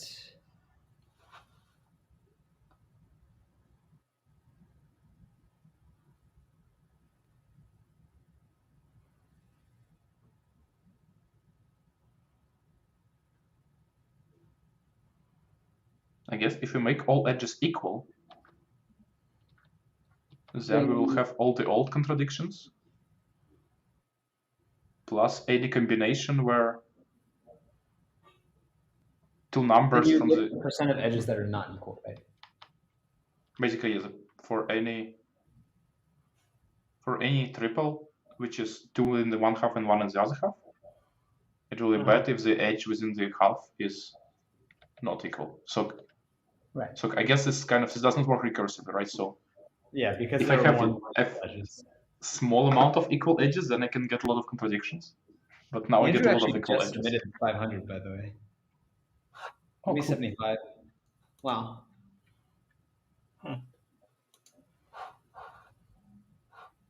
Can we maybe look at Andrew's screen to see what type of solution he has? Or maybe you can see it in the arena now?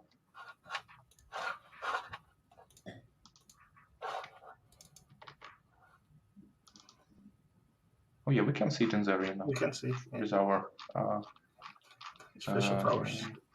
Caster accounts.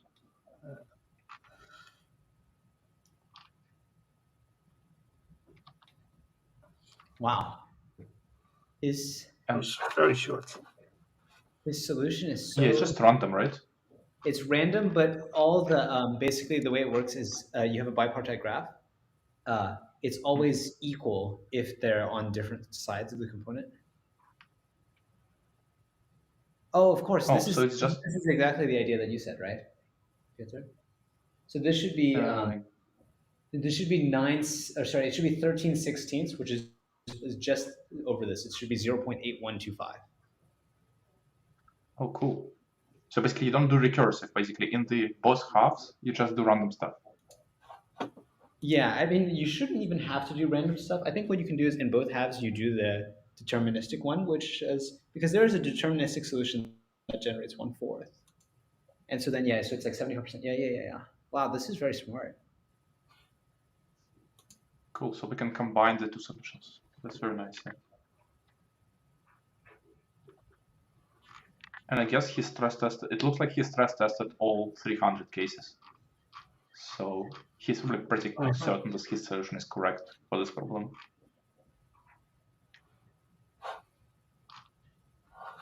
And we probably should be as well, because I don't expect his stress test to contain a bug. Yeah, he has it right. I see. Exactly.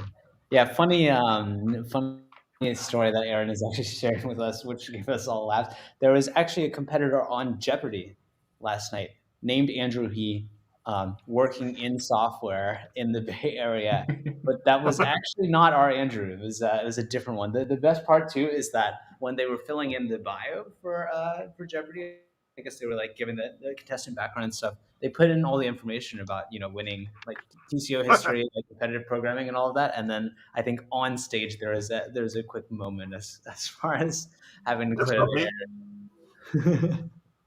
So I guess now that we have our whiteboard on again, maybe we can describe the solution, Andrew's solution, more concretely for people. So basically, the way the solution works is that you have two halves.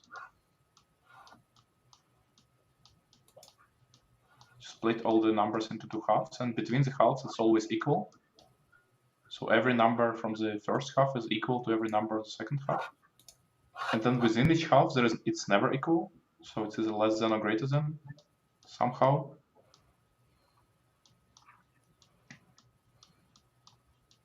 And what happens for each half, and Andrew does the assignment randomly, but I think until it's good enough. But I think what Scott has said is that yes, there's a relatively simple deterministic solution which gets 1/4 of all triples being incorrect, and then for every triple which is not in one half, so which has two numbers in one half and one number in the other half, it will always be incorrect because it will be equal. It will be kind of equal if you go through the other half. Like if you have these three numbers, for example, then you have this number equal to this number, and this number equal to this number, but they have some relation. So it means all other triples are good. So yeah, so that means overall we have 1/4 times. Okay, so if each half has n numbers, then here we have like n squared. Oh, sorry, not n squared. Anyway, 1/4 of all triples here, and here we have. Sorry. Okay, so basically 3/4 of all triples will be bad because they will have two equal signs, and of the remaining triples, 1/4 will be bad because of the halves. So we'll have 3/4 plus 1/16 total, which is 13/16, which is good enough. More than 0.8. It scares me that Andrew is doing the random number generator one. I'm just thinking through this as far as like, what is the probability that this produces something wrong? You have. But he did a stress test, so maybe he picked. Maybe he picked the random seed, which makes it work. I don't know. Oh, I see. Okay, yeah. Right. The seed is fine. Okay. Yeah. There's some backstory. Actually, the reason the random seed is 48 is just because K's on 48 on our team. So whenever we do open cups, whenever we do random, it's seeded with Captain basically. Yeah, that's interesting. So I think what happens is basically when n is small, like when n is 6 or 8 or something, like it's way more than 3/4 of the triples are crossing triples. Like even more than 81% are already just crossing triples. And then once n is large, obviously the randomness doesn't really matter that much. So yeah. So that works out. Okay.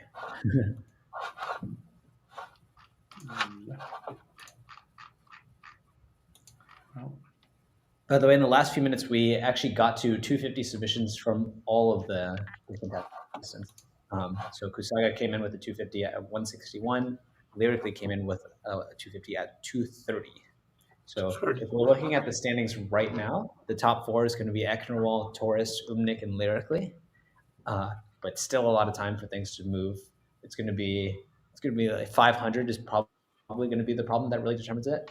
Just based on what we saw from the 1000, it seems like that one is just a really tough one.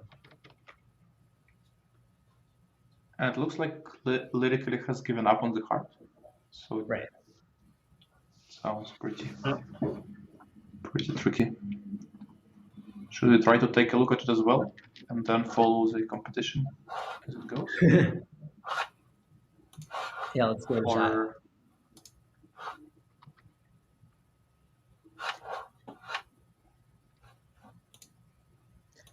Cool. So yeah, the 1000 is honestly hard to even think about. In short, basically you're on a tree.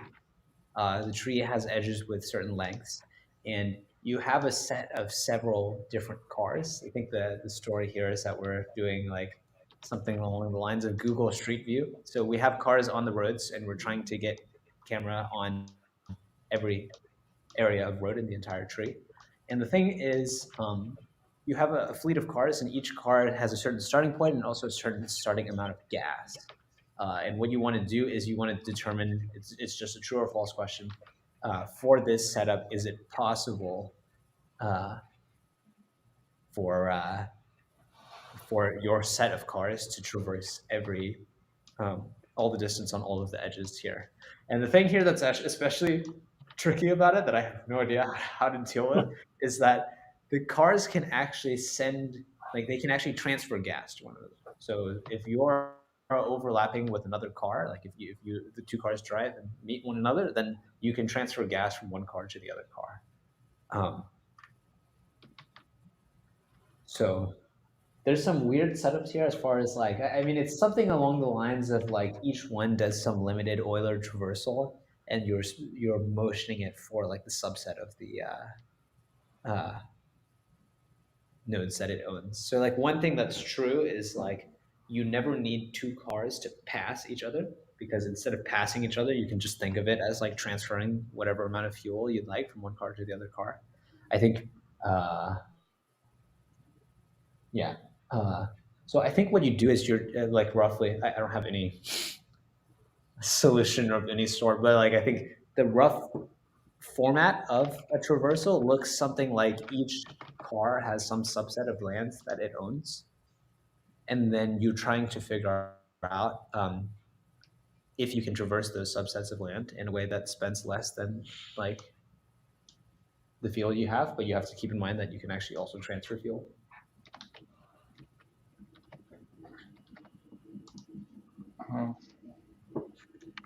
You can also transfer fuel. Oh, you go ahead. Sometimes drive together for a while and then part ways to cover different parts of the tree.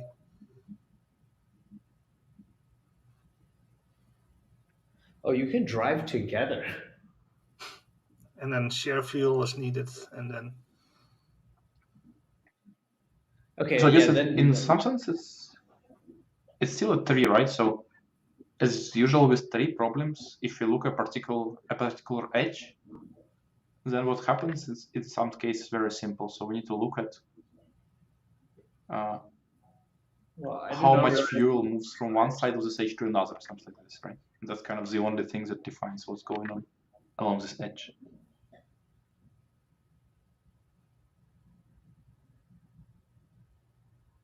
So can we do some kind of 3TP which tries to determine basically what is the largest amount of fuel that can come out of the subtree, or what is the smallest amount of fuel that needs to come into the subtree for us to cover it? I think you also need to consider how many cars come out of this subtree. Oh, how many cars? Mm-hmm. Because they can split up here, as you said. Mm-hmm. Yeah, the splitting cars is actually crazy. I still haven't gotten over it. Like if you have like a tiny road of length 1, and then you have two roads of length 100, and you have two cars that each have like, they have a total of 202 fuel, you can actually do it. Yeah. It's pretty cool. By the way, we just have actually 2 submissions on the 500. Umnik came in with the 500 at 284, and then Torres Gennady came in with the 500 at about 324. So both quite fast still. ecnerwal obviously still the fastest, so he's leading by a good bit right now. And then same pattern, right? Umnik goes straight to the 1000, then Torres actually takes some time to look over it and check. The nice thing about the 500, I don't expect there to be any fail system tests on the 500, because like you guys were saying earlier, you can actually just test every case and make sure that it's correct. So So Torres seems to be using some different approach. So he seems to be something like split all numbers into several groups. And I don't see any equal signs in his solution. That's a bit... At the top there. Oh, right. He starts with all equals. I see. But there's no randomness. Mm-hmm. Yeah, he divides everything into 6 equal parts, seemingly. And then...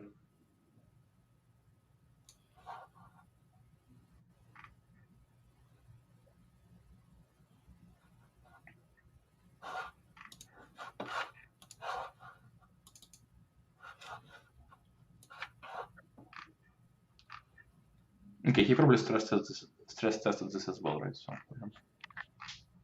as you said, we don't have any reason to doubt that is correct.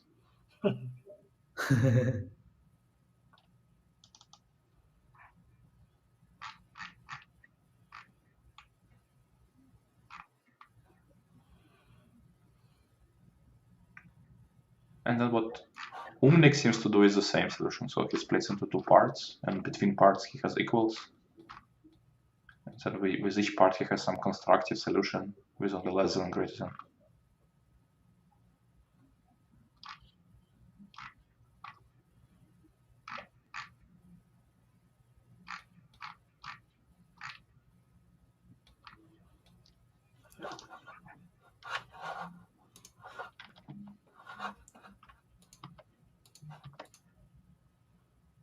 Right, an Umnik solution is actually deterministic, so it does the thing that we talked about where you actually do the forward half and backwards half.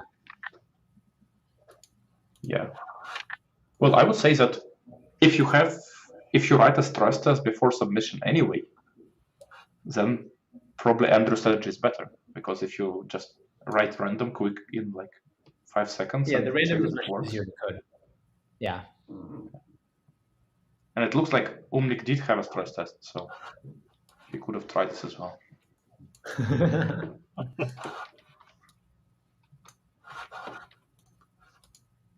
Or maybe he came up with the deterministic part before the equal sign in the middle. So. Yeah, that's true. That's true.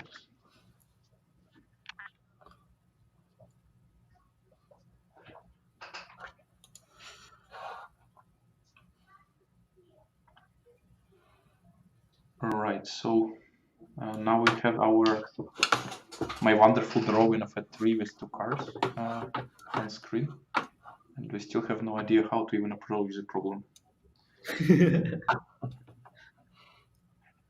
Which is, and the tree is not so small, right? It has 100 vertices. 100, yeah.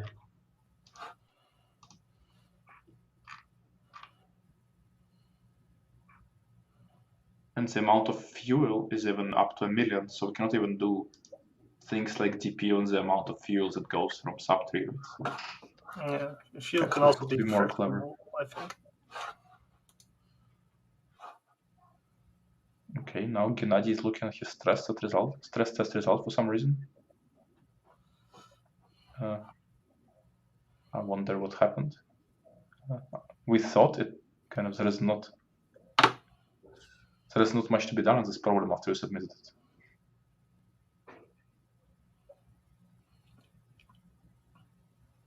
Is he going to resubmit?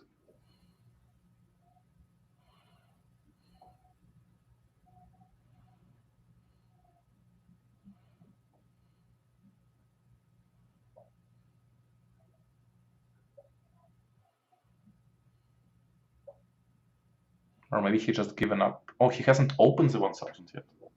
Okay, he didn't give up on it. Or maybe he saw that lyrically could not solve it, and then decided that he should already given up without looking. Well, he also probably sees that his score is enough to actually qualify. So I guess.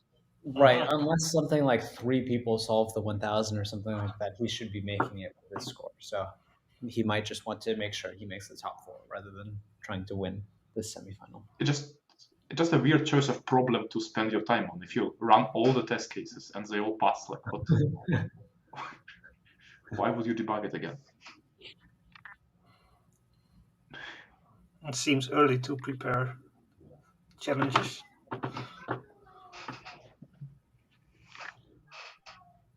And he does have a text file which seems to indicate that all cases have passed.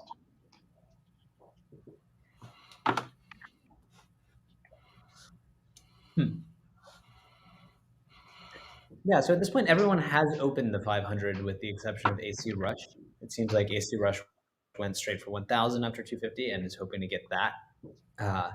He might still switch to the 500, I think. There's time left. Right. He knows at this point how much time, like how quickly he needs to solve the 500 in order to get on the board. So he might be using that time specifically. Kuniavski actually, it seems like, just gave up on the 500 and opened the 1,000. And then Gennady finally opened the 1,000. So almost all the problems opened by all the contestants at this point.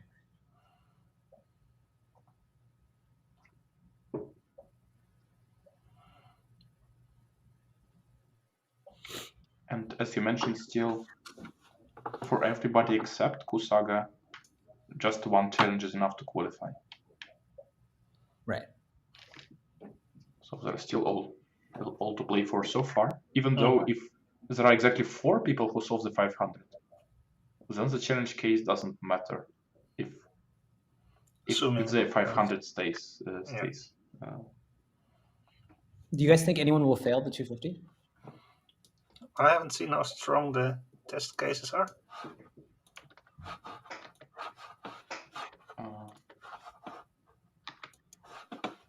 Yeah, good question.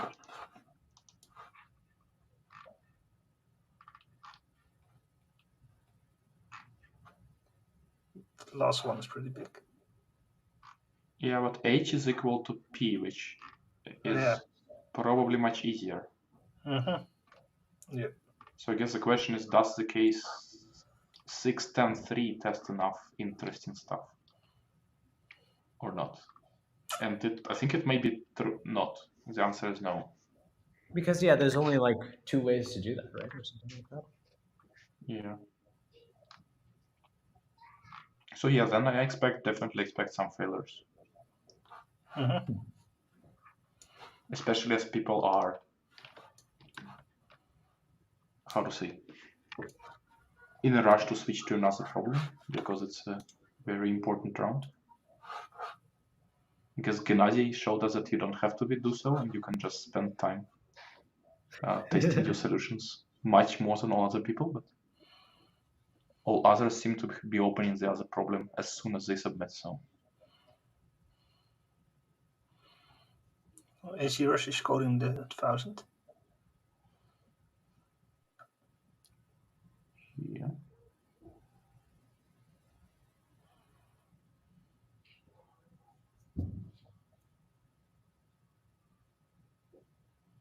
Okay. And it passes all samples apparently.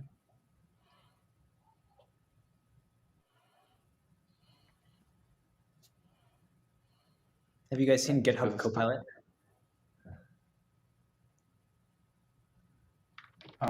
I heard about it, but I never tried myself. From what I hear, it's pretty unreal. Like it is very, very good. I'm kind of wondering now if you can have it solve Topcoder problems. that would be truly the end of all of our careers. Yeah, no, I don't really expect that to happen for any problem. Not in the near future.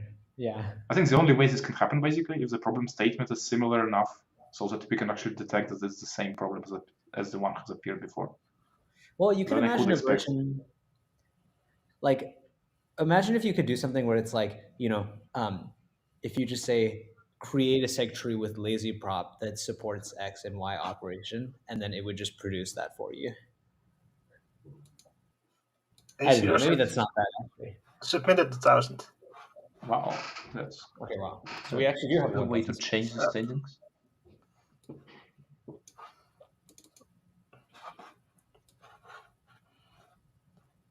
His code is actually not that long. I'm trying to understand what's going on here, but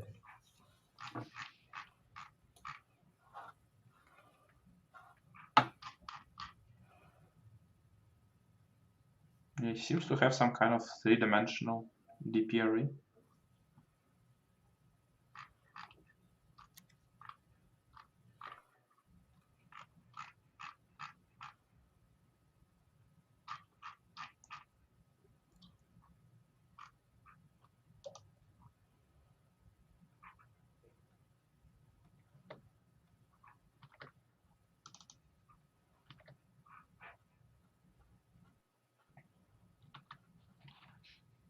But I guess for him, still probably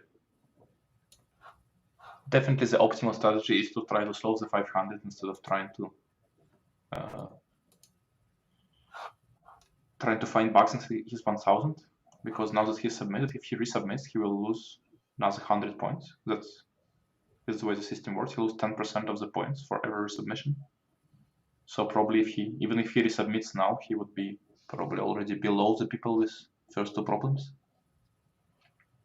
So I think he should go for the 500. The min score on if 300, right? So he should have at least 506. So I guess he could be exactly fourth place if he did resubmit. So far, yeah, that's right. Right. But of course, it could be that it's just correct, and what we're discussing doesn't make any sense. Hi, Mishav.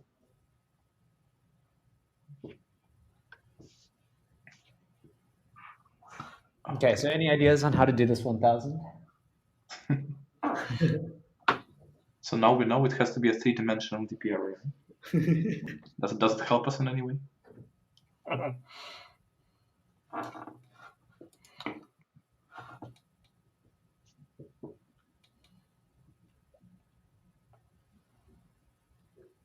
So why can't we do, like, coming back to our previous discussion,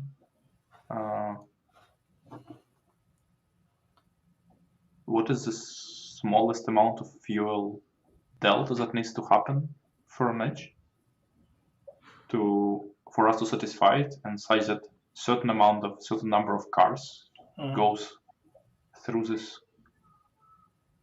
edge, which can be negative. So basically, they can go either down or up. Does it all? Basically, is the problem just in handling all the casework, or is there something fundamentally wrong with this approach?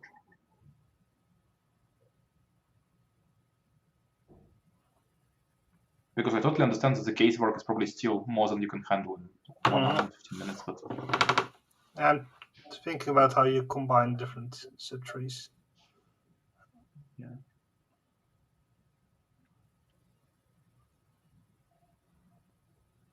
So I guess if you iterate over, you want to combine two edges.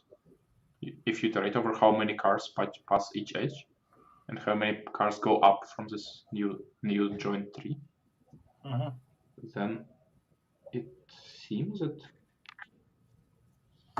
it should be easy. Basically, we kind of get all the fuel we can from both edges.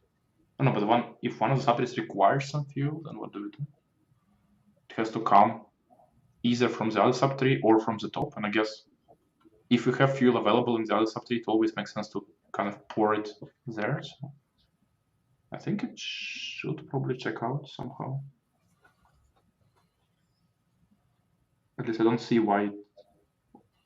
What is kind of, why is our search space not good enough, basically?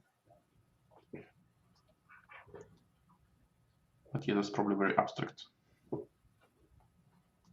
So ACRush is already coding the stress test for the 500, which is probably also a good strategy to even start with it before you do any.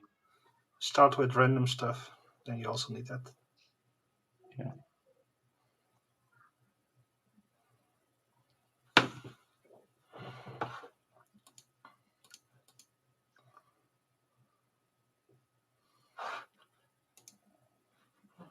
So we have a fourth submission on the 500 by DS. Yeah, so he opened all problems in the beginning. Now it hurts him because his point value is not so high. Yeah, 500 is actually the first one that he opened, so now he has 217 here. which would still be enough if any of the problems above him fails. True. I don't know, but I guess 500 shouldn't. So, but 250s and 1000, it looks like they definitely could fail. And especially in 1000, I could totally imagine the sample cases check nothing at all.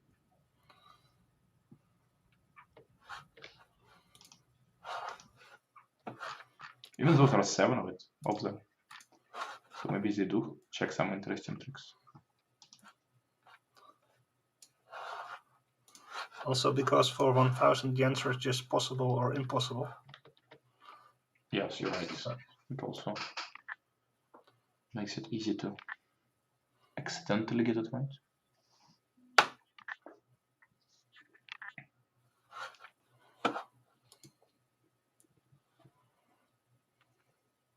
Yeah, we haven't mentioned this, but I think for tourists, the day is just starting because right after this round ends, he will be competing in the marathon finals for 24 hours.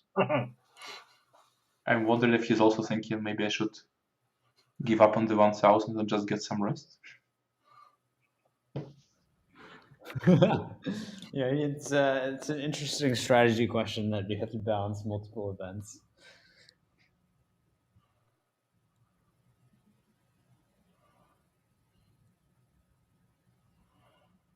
So do we know what people's 500? Okay, here we go.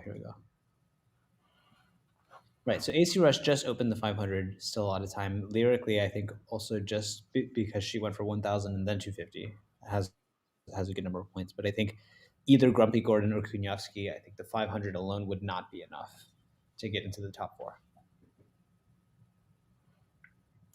Can we maybe look at the screen of Lyrically, because I think she might be submitting right now if she wants to get into top 4.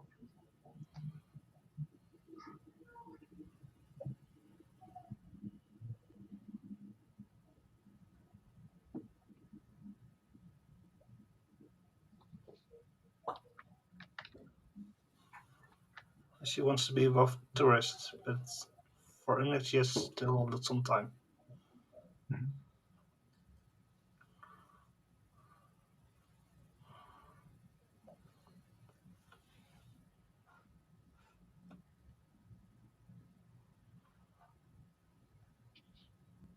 So before the round, we also discussed with Amnik possible strategies for the challenge phase.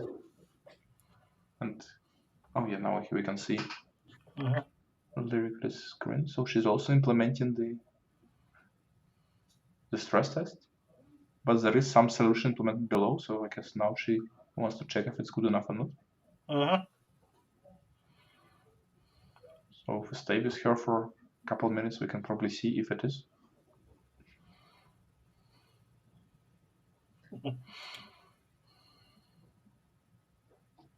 So while we're looking this, yeah, we're discussing with Umnik.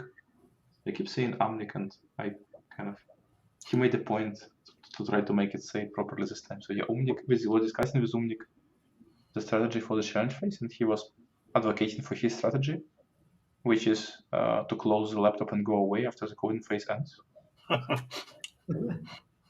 Saying that basically kind of expected value is negative. Go ahead, Scott. No, I was going to say, I didn't realize Umnik had a challenge phase strategy. I feel like I'd never seen him make any. And then you said that. Yeah, but it's a strategy, apparently. Because I think he said that both he doesn't believe that he will find bugs, and also he doesn't find it interesting enough. So on the balance, he prefers to just skip it.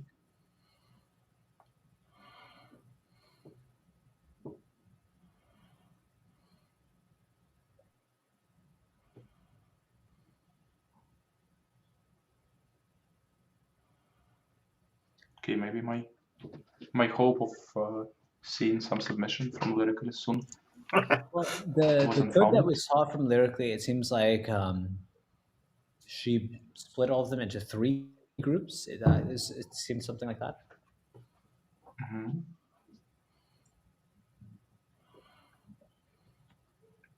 And between groups, it's all equal signs, seemingly.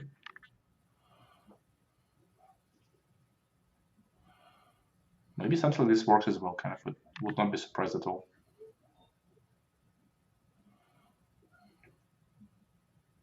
Okay, so I guess, Scott, as you mentioned, she will now need to have 14 cases, right?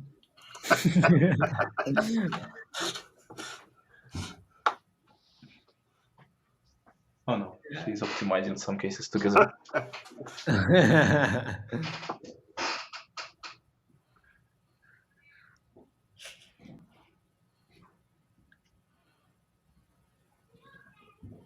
By the way, the only unopened problems we have is from Grumpy Gordon on the 1000. So Grumpy Gordon seems to want to figure out this 500. Maybe he's close as well to a solution. But also, he probably understands that with 16 or 18 minutes left, I'm not sure I can read. There is not much chance he can submit 1000. There is one submission which was made after like half an hour. Yeah, and technically if he were to submit right now, he would be 5th place. But of course, there's a lot of submissions here that could fail. So 250, certainly, like we said, could fail. 1000, I think, definitely could fail.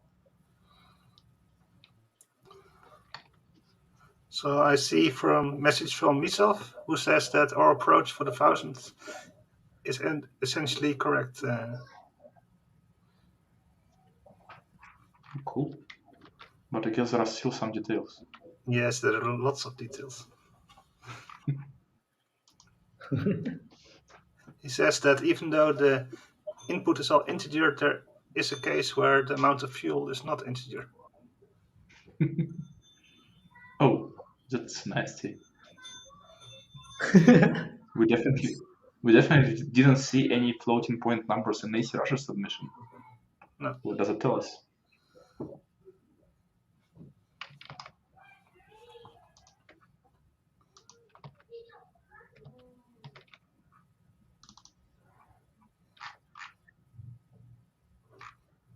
Even though maybe he multiplied all numbers by some constant to get integers, so it's hard to be sure. Yeah. But can we come up with this case?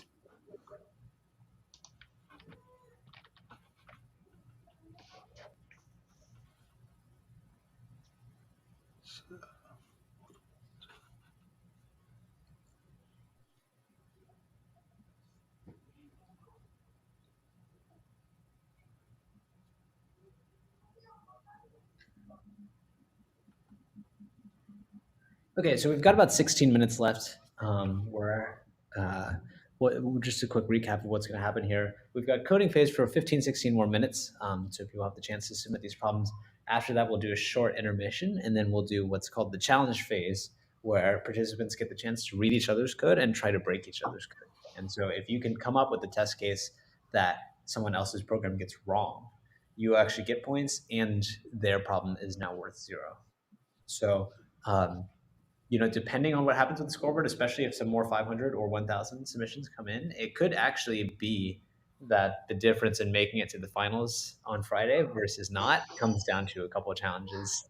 Umnik, I guess, has already made clear that he does not intend to challenge, which might affect the calculations here.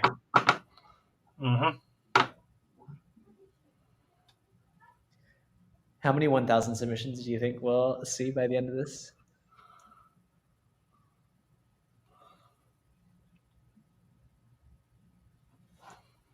Good question. Maybe one more? Maybe. Is anyone coding now?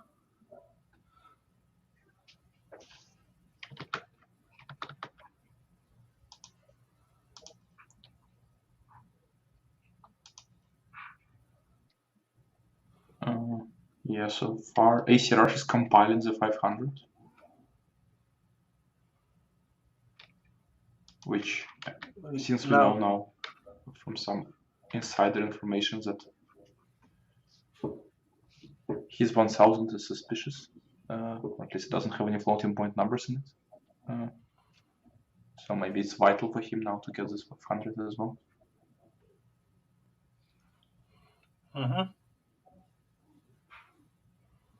And we now see Andrew's screen, but not a lot of code yet. Yeah, it looks like Andrew has some enormous screen because we cannot really see the letters on the stream. That or he has very, very good eyesight.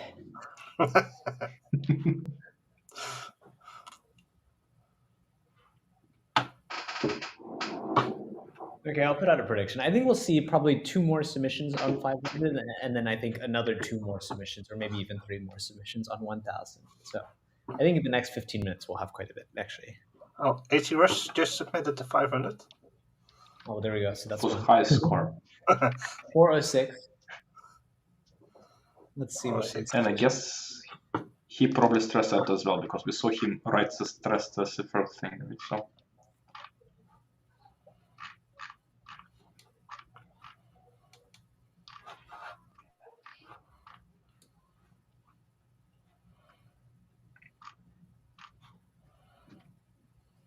And his solution is also randomized.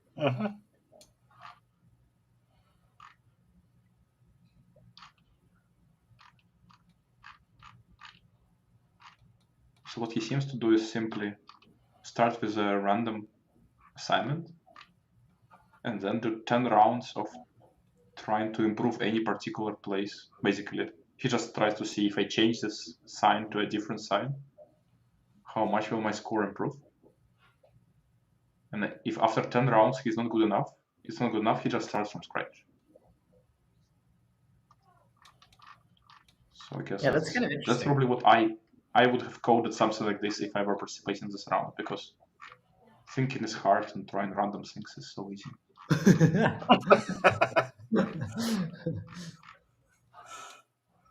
I mean, I'm actually surprised that the random works, because it seems that the solutions that we see that are deterministic are so very structural, right? Like ecnerwal solution is just all bipartite. So I feel like local optimization would not get you something like that. And it's only barely, right? ecnerwal, we said, is only like 81.2% or something. So that is interesting. Yeah. This is the first fully random solution that we see. So all previous ones either didn't try this or it didn't work for them. So maybe there is some secret sauce somewhere.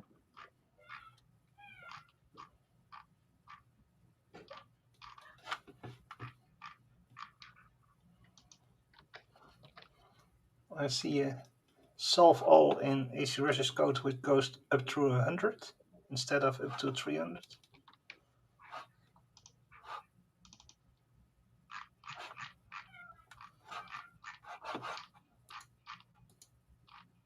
That's interesting.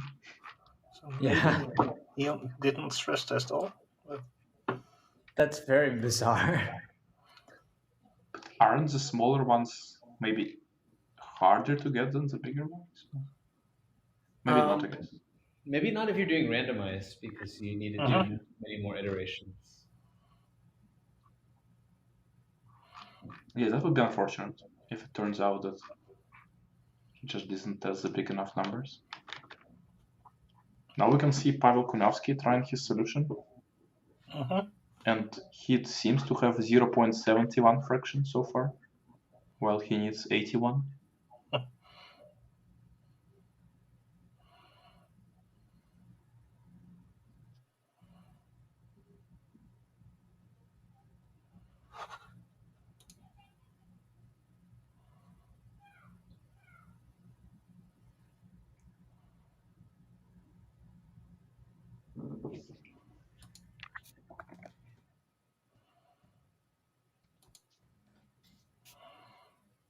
Okay, so now Grumpy Gordon is compiling, so maybe he will submit now as well.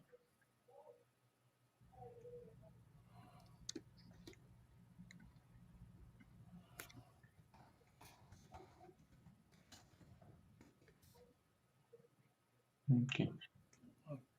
Apparently his solution I know, but I guess he's trying to run stress test on Topcoder servers for some reason. Oh no. Oh no, actually no. Yeah, apparently it wasn't fast enough. Because it does random improvements, I guess. It takes some time to converge. But it works in 1.7 seconds on his machine.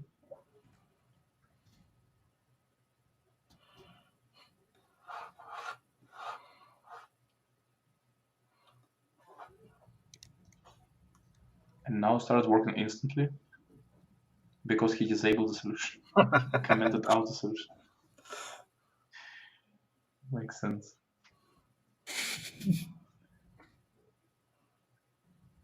Oh.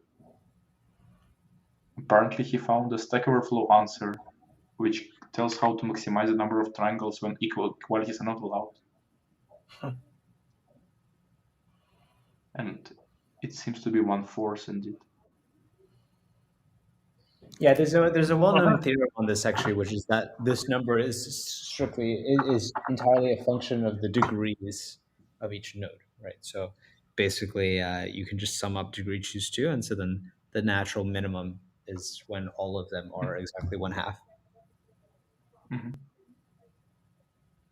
Cool. The equality case is what's especially tricky, and it seems that is what actually gets you from 25% to like 81% or 82%. I didn't realize we switched the screen, so it seems that it was Lyrically who found out this Stack Overflow answer, and now trying to make something out of it. By the way, ACRush actually just resubmit the 500. Oh. So did he try up to 300 now? Let's see. Oh, he did actually. Okay. Yes, he did. Makes sense, I guess. Okay. But still, he's still number 4 without 1,000. So that's 1,000. It's still good enough as things look now. Yeah, there's a bunch of code with the clock function and everything to stress test the solution, which makes me worry a little bit. But what is the time limit here? Is it just 2 seconds, the standard? Yeah, 2 seconds.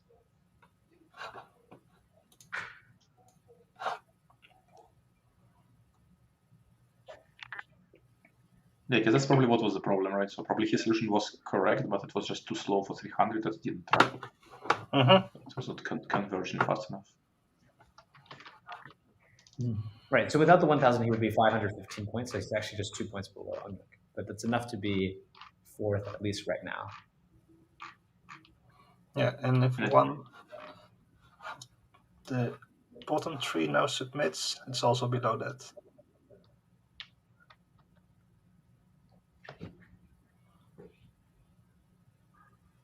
So the only thing that he has changed in his solution, it seems, is that the number of rounds he tries before giving up is 5 instead of 10 now.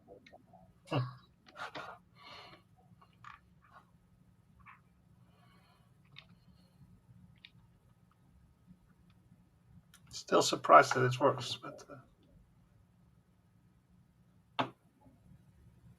well, here you could argue that okay, it took him. In the end, he has less points than people who submitted more, who solved more constructively. So now you cannot say that this was a good strategy anymore.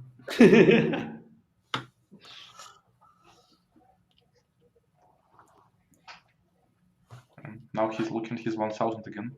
I wonder if he knows about the issue or just.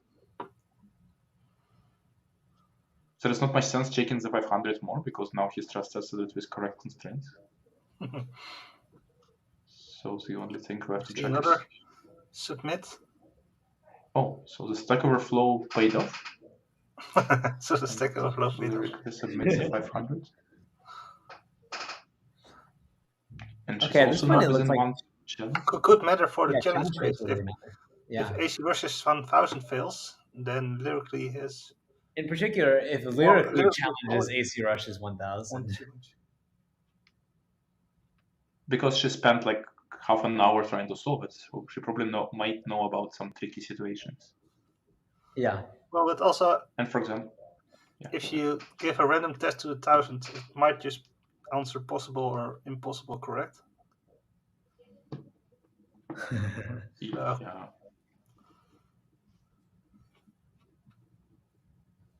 It's also hard to challenge blindly. So Gennady seems to be not working on any problems anymore, just looking at his code, or maybe he's preparing some challenge cases on paper. Mm-hmm.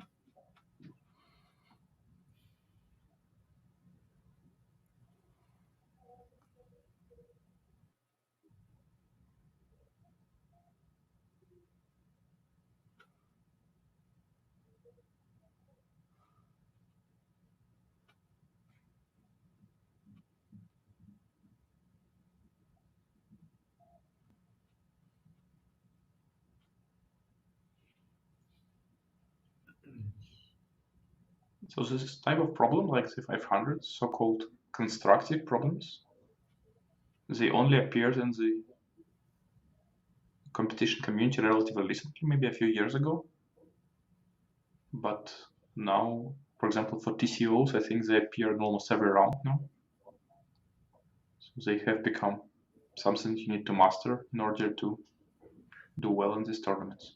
And what is your opinion on constructive problems, Petr? Oh, I love them.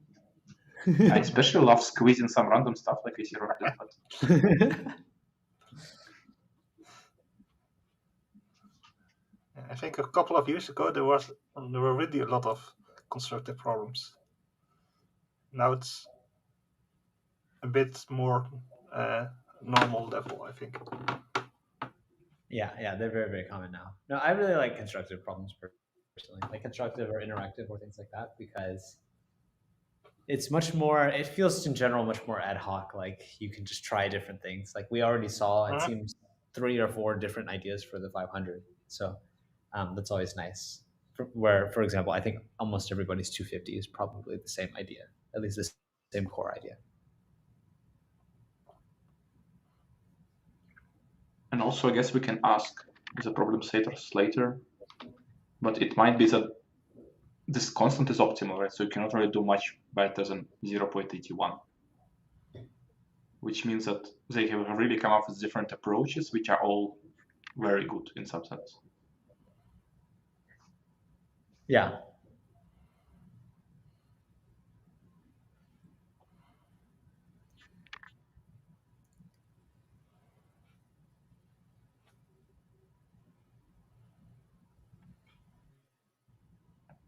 Okay.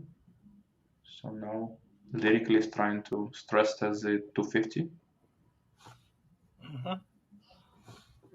which is probably too late now, even if she finds a bug. Probably there is not enough time to fix it in 1 minute. Yep, 90 seconds left now. I guess my prediction on the 1,000 submissions did not turn out to be correct. But like you guys said, we have a very exciting challenge phase coming up at this point. Right. So for challenge phase, there is always this question of whether to challenge blindly. So basically you just take a problem which you think is the most suspicious, maybe the highest score in some problem or the lowest rated person to solve a certain problem. And there are of course other approaches. And to challenge it with a big test case, hoping it will just fail. But for example, in a problem like 1000, where the answer is yes and no, this is not a very good strategy, right? Because it's quite likely that a solution with a small bug will pass a random test case. So you have to craft a specific test case against the solution. By the way, ACRush actually resubmit 1,000. Wow.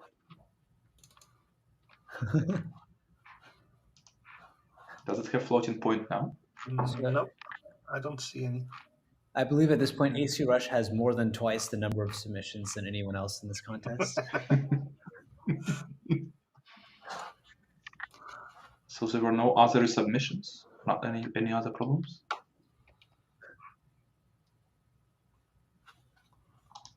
I don't think so.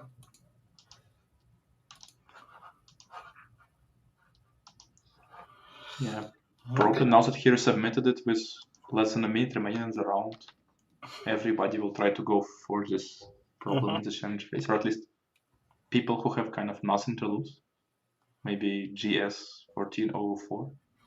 He sees that he needs more than one challenge to qualify, so why not just challenge this special solution very quickly? Will be especially important around lyrically, Umnik, and possibly ACRush as well. If it's hard fails, then those are within challenge distance. It's important to note that you cannot challenge your own solution. So it could be a good thing to gives you 50 points and others cannot score 50 points. But that's not allowed. So if you, after submitting, you realize your solution is incorrect, and there is not much you can do about it if you don't have time to fix it.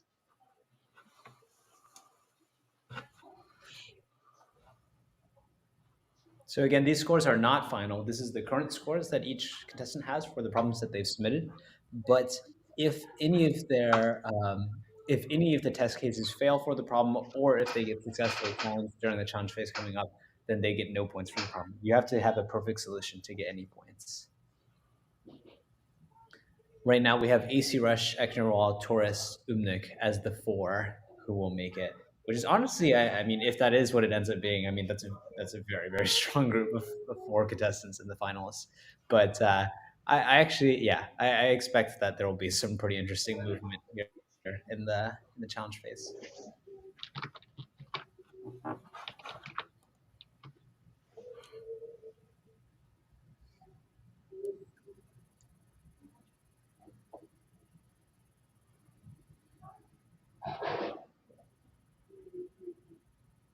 Cool. So we're taking 3 more minutes of intermission, and then the challenge phase is going to start. So yeah, 1,000 seems hard to challenge just because the answer is yes or no. What about 250? What would be the right test case to challenge on 250? I guess any big number is probably fine.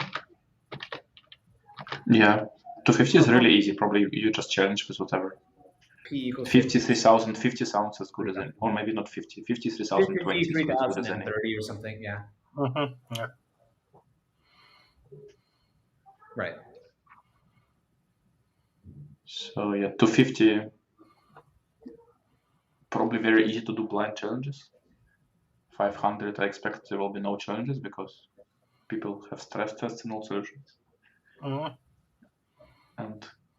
1,000. Oh, ACRush has resubmitted, so maybe that triggers something. But yeah, did we get a chance to look at his latest submission? Do we think? It looks very similar, so I don't even know what was the changes. He did not add any big blocks or anything like this.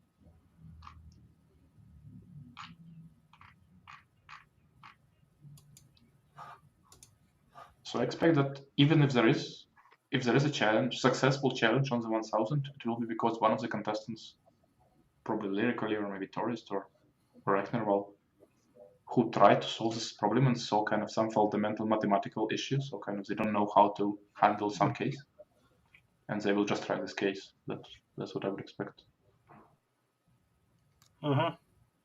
Probably a case where it is possible, but they think that it's not handled by yeah, there were cards to something that you would not kind of think of initially as being do something strange, kind of that looks not optimal, but actually is optimal in some weird case. And it looks like there are some cases prepared for lyrically, even though this one doesn't look. It looks more of a big case than of a tricky case. And it's for 1,000, I guess, because the first 2 problems only have a few numbers in the input. So I guess lyrically is going to try this case of ACRush immediately. Even though this might be this floating point case, because the numbers are kind of almost enough, it seems. So maybe that's where this floating point thing comes into play. Yeah, instant challenge from lyrically would not be a bad idea, I think. Well, if she loses 25 points, Umnik is out of challenge range, or out of 1 challenge. And ACRush would have failed. 1000 would also be. So so far, no challenges, even though quite a few people are looking at ACRush. So ACRush is following your strategy, Petr, of ordering people from lowest rated to highest rated. And it looks like Lyrical is actually looking at 500 point problems. So she's not even trying to look at ACRush 1000. Only Andrew is. Oh no, now she is. Okay.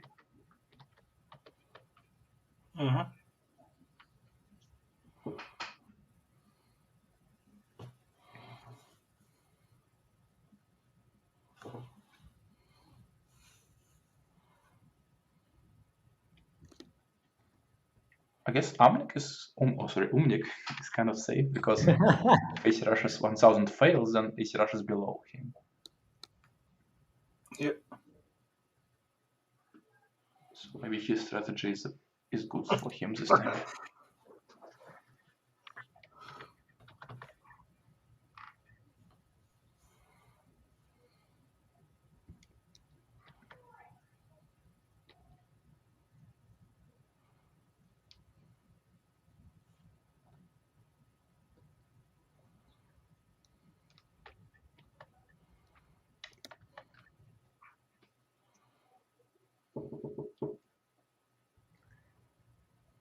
So no challenges so far. We still have 8 more minutes. It's usually the most volatile times are at the very beginning of the challenge phase, and then also the very end of the challenge phase.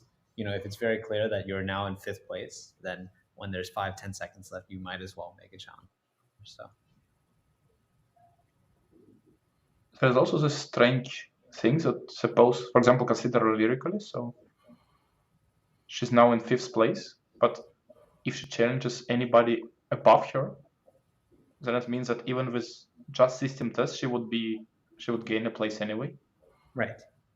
So it makes more sense for her to actually look at code people below her in the standings. Anyone except ACRush. Yes. Yeah, anyone except ACRush.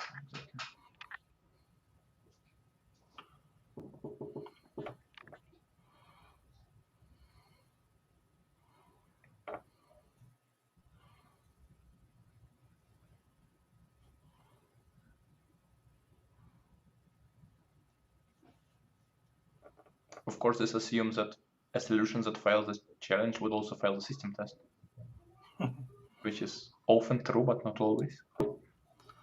Also matters a bit if there's somebody close behind you. That one might pass you as well. Yeah. That's not, but in this case, it's not the case here. True.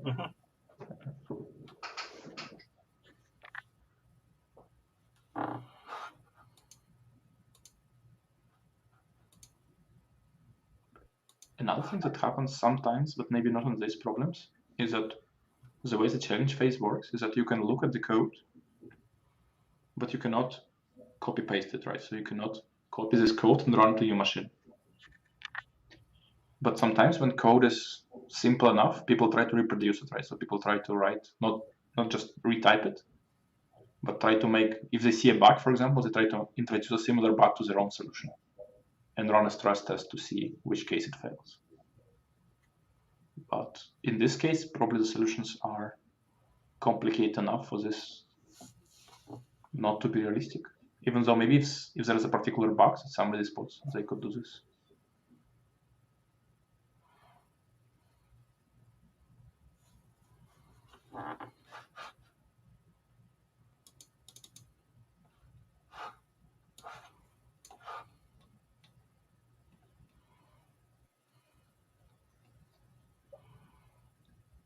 What do you guys think on how many of these will fail system test?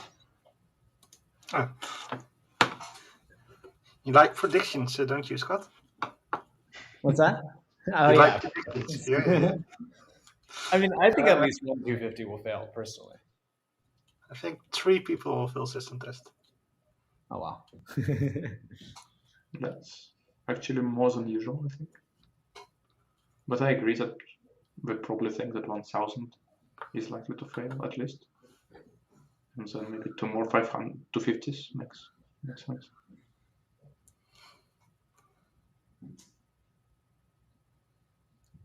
It's interesting, by the way, how relatively few inversions there are between the current listing and the ratings. Like, this is actually pretty close to the ordering of what the ratings would suggest. And I mean, in particular, like this is the current top 4 are 1st, 2nd, 3rd, and 5th in rating of the 8 here. And the person who's 4th lyrically is just below them. So. Yeah. A lot of people looking at 500s, by the way. I would have expected most people to skip that. Yeah. Yeah, that's weird. I would imagine, I mean, you can look at a 500 and then as soon as you see the checker function that actually runs the test, then it seems like you can move on.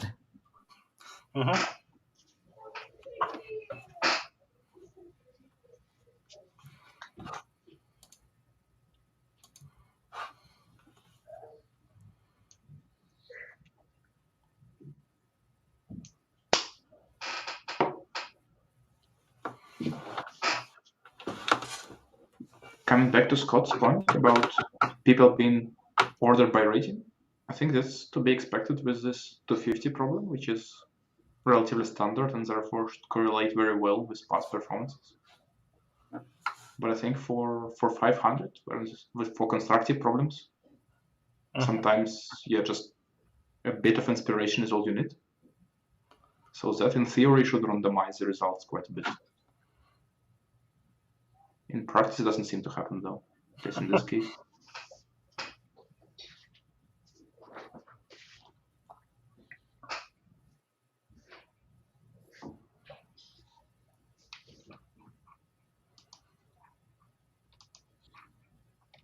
So we come into the last 2 minutes of the challenge phase.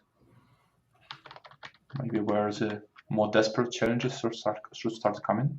And it looks like Grumpy Gordon is challenging A500. Unsuccessful. Unsuccessful, yeah. Which is, I guess, as we expected. Has anyone really looked at a lot of these 250s? I feel like people just kind of assumed that it would pass.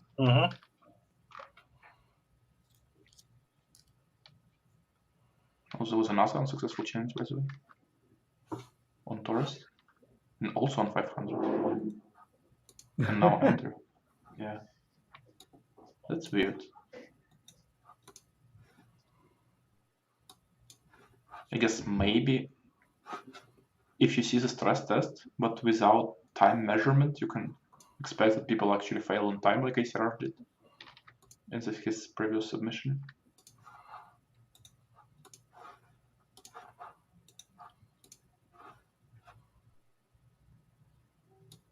Okay, so it looks like we still have basically 5 people which are quite separate from the rest, unless something dramatic happens in system tests. But from those 5 people, any single failure can decide who does not advance.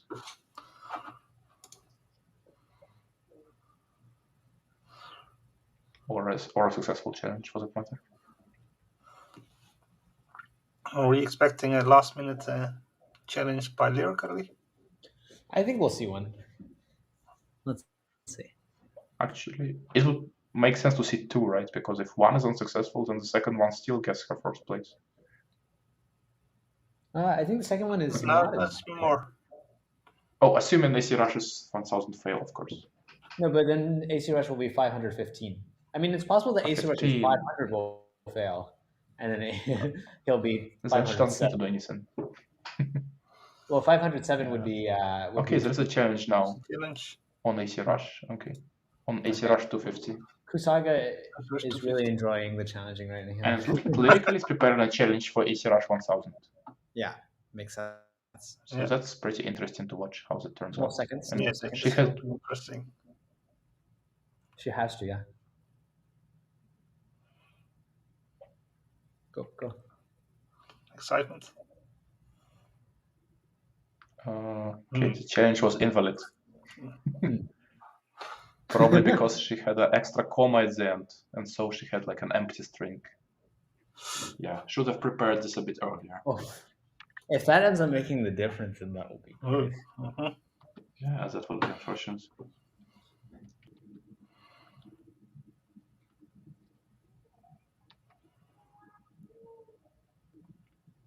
Yeah, that's... I think this was one of the reasons that actually Topcoder had this idea to always have smaller test cases, so that when you challenge, for example, it's easier to see that you're not doing some mistake somewhere in the middle of this long string. Yeah. So, yeah. Okay, so I guess now we are waiting for the system test results.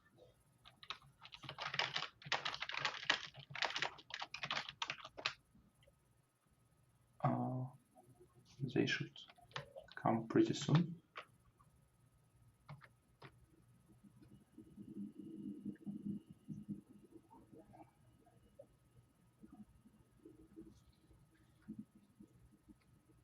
And then I guess after system tests, we're going to be joined by some participants to discuss their thoughts of this round.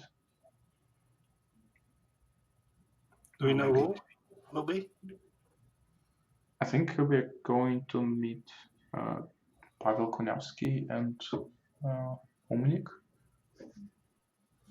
So I guess from the current scoreboard, somebody who qualifies and somebody who doesn't, but of course we don't know what it actually is.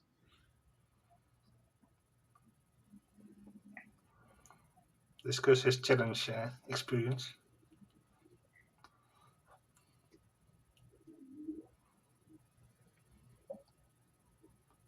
So Nick, do you know if you are going to take a break now to wait for system test results, or should we continue discussing something? See a message system test results shortly. So, and a counter at the bottom of the screen which says 13 seconds. So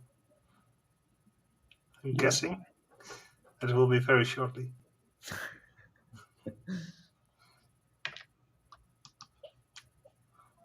Let's see.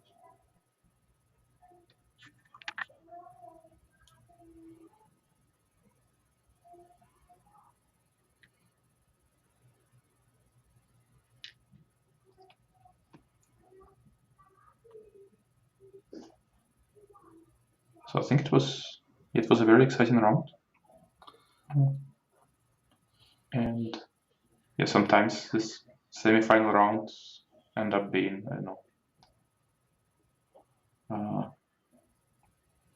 people just coding all three problems, but here people really had to think quite hard even at 500. And yeah, the 500 was a really good problem. I like that. It seems like the people, I mean, I like the bipartite solution a lot. It's very, very clean, but some of the other solutions are very nice as well. 1000 is still an interesting one. I don't think I get it yet still. But yeah, if I had to guess, maybe this problem was placed in semi-final, not in the final, precisely because actually there is no kind of beautiful solution. You just have to figure out all those details. Yeah, that's not what Misha wanted for the final.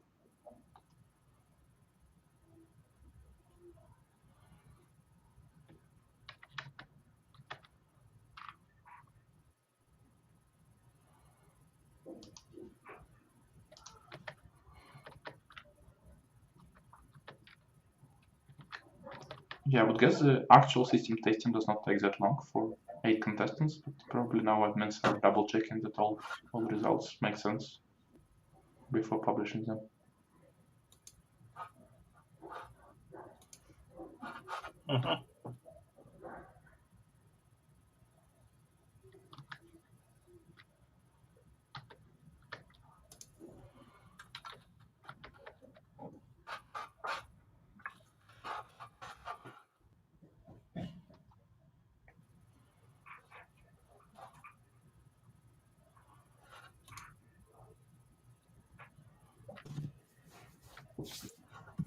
All right, sorry to leave you hanging, guys. We are almost ready to see the results. Let's see. Aaron, are you ready? You can chat. You can chat in the little room here, and we can get this party started. And let's see. Once Aaron gives us the go, we get. All right, let's do this thing, guys. Let's find out who is moving on to our finals. Let's do this. Ha ha ha.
And there you have it.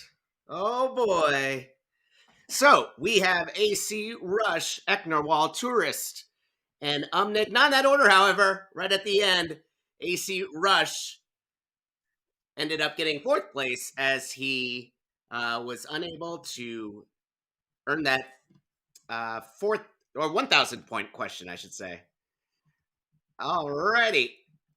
I feel like I can. All right. What did you guys think about that? The results? Yeah, it was pretty exciting. I mean, the 1,000, I think we were talking about like a lot of interesting cases there, a lot of weird things. And then the 250 that failed was, we did expect that some of them would fail. I'm actually surprised that it was only one, which was Kusaga, which unfortunately he dropped down, but didn't affect the final 4. I mean, I think all 4 of these, ecnerwal, Tourist, Umnik, and ACRush are very, very great contestants. All of them have been, I think all of them have at least been second actually at TCO finals, right? Is what you were saying, Petr. So, oh boy, a very strong crowd here. Yeah.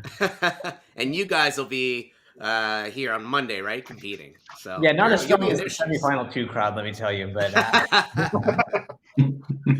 all right, guys, I'm gonna pull us off for 1 second. We are gonna get our green room ready. We're gonna have a post-final match interview, so we'll get to talk to some of our competitors and see what they thought about the problems. All right, so we'll be back in just a few minutes.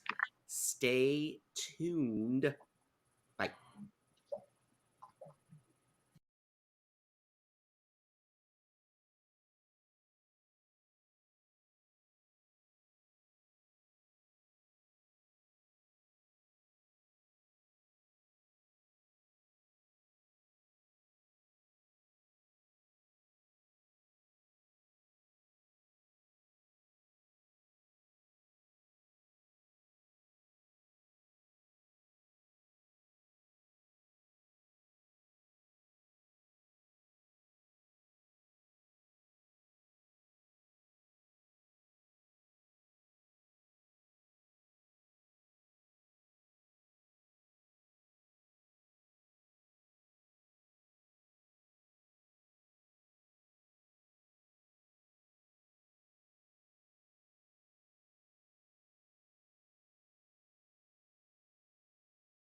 All right, are we good to go?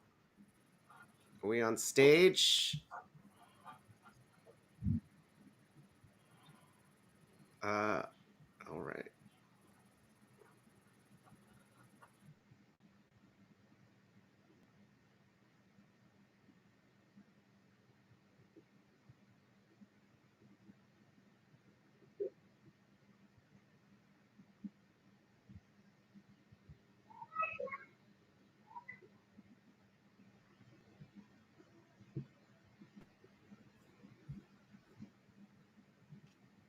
There we go. Welcome back, guys. We are here for the post-interview match. Scott had to run. Scott's a busy guy nowadays, so we're really happy that he took some time out of his schedule to come hang out with us and do some announcing. We'll see him, more of him, on Monday as he's going to be competing. Although, we got two cool guys who decided to stick around and hang out with me, and who will be doing the interviewing as well, because I can't talk the same language that these guys do, unfortunately. So, Petr, welcome back. Krijgertje, welcome back. As for our interviewees, we have two competitors that just competed. You may know them as Kuniavski and Umnik. So I'm going to have them come on, and I'm going to get off stage. You guys talk about the problems with them, and yeah, have a great time. See you guys soon. Okay. Hello. Hi, everyone. So I guess we just saw the system test results in which 2 problems failed, but the top 4 did not change. Even though, as we discussed in the end, the last second lyrically was trying to challenge ACRush 1000 with a big test case, and the challenge did not go through because the test case was not valid. And it says that the argument must be an array of integers, and it was not. So she probably had like a space or something somewhere. And she would have made it if the challenge was successful. So it was pretty tight in the end. Yeah. But challenge phase did not change anything at the end. So how was your rounds? What do you think about the problems? Let the Pavel start.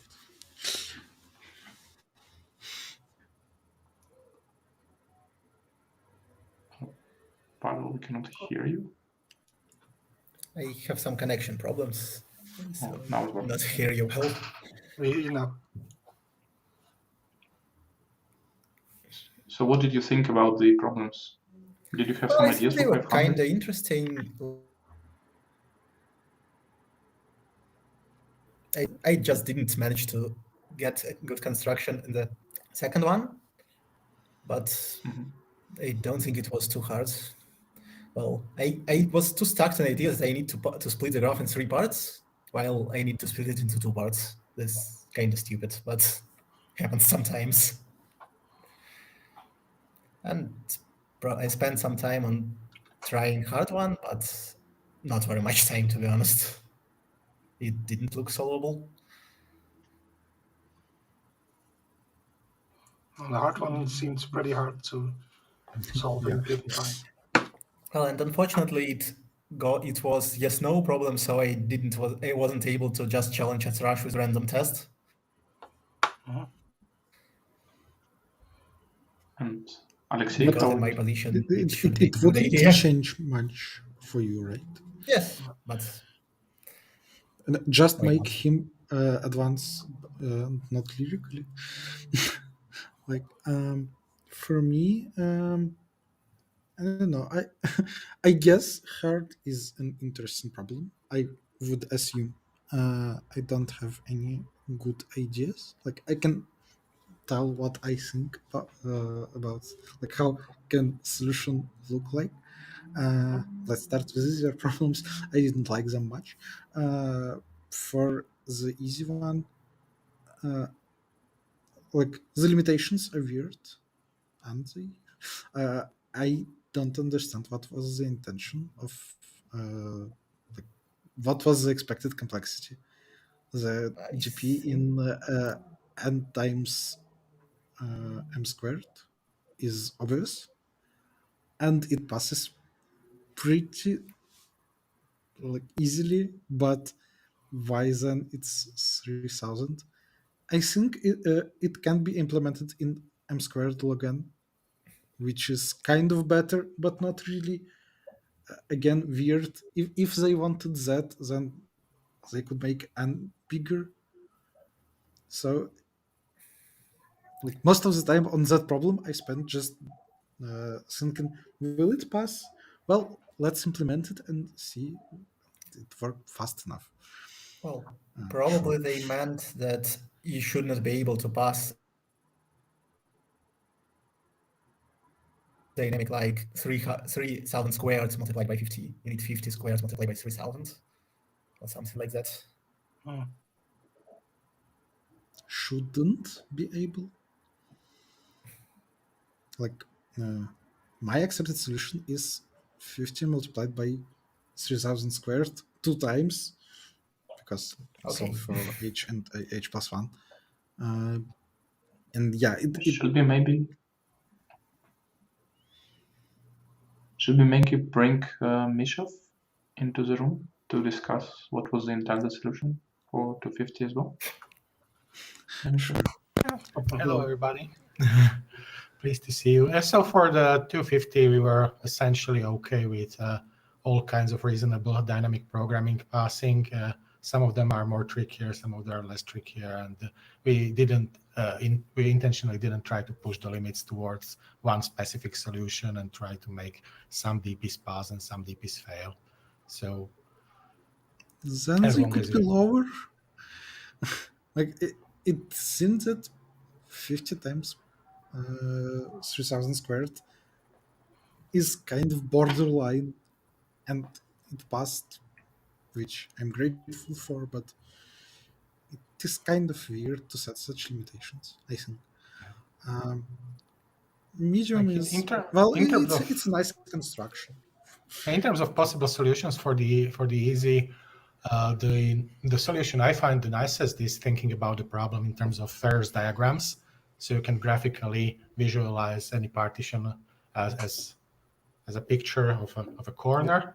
And in the corner now you have a square, and on one side of the square now we are placing smaller items, and on the other side of the square we're also placing smaller items. And these are almost the same thing in horizontally and vertically. You do the same, you do just one DP, and then you do a convolution, and you are done. And this is reasonably fast for this problem. That is nice. That is nice solution. My solution is much more stupid. I just build it. Yeah, I get it from the complexity you mentioned. Yeah. Okay, with your solution, I see why you gave this problem, but why the limitations as they were? Not very good, I think. Medium. Like typical Topcoder problem, yeah. Construct something. I first like placed them on circle, and then I wanted like to split distances in 3 parts, like, smaller, equal, and then greater, and it got something like 75%. Then I got the idea that I can split in 2 parts, and then in 1 part do the same but without equal parts, and it works. Again, like it's cool that it works. Not a big fan of this problem. And for hard, I was thinking for some time, and I guess the solution should be something like for sub 3. We either want to get some cars out of there, and if we fix the number of cars, we want to maximize the number, the fuel they have when they go out of the sub 3, or we should bring some cars into sub 3, and then we want to minimize the fuel they need to finish the sub 3 using the cars inside it. And there is one possibility when we bring 1 car into the sub 3, it salvages some cars from it and then goes back. And I couldn't manage how to actually recalculate all of that. It seems that storing some TP from sub-tree and one of these three options and the number of cars we want to either take out of the sub-tree or push down. So this is approximately how far also the commentary team got during the round. That yes, the general solution has this form.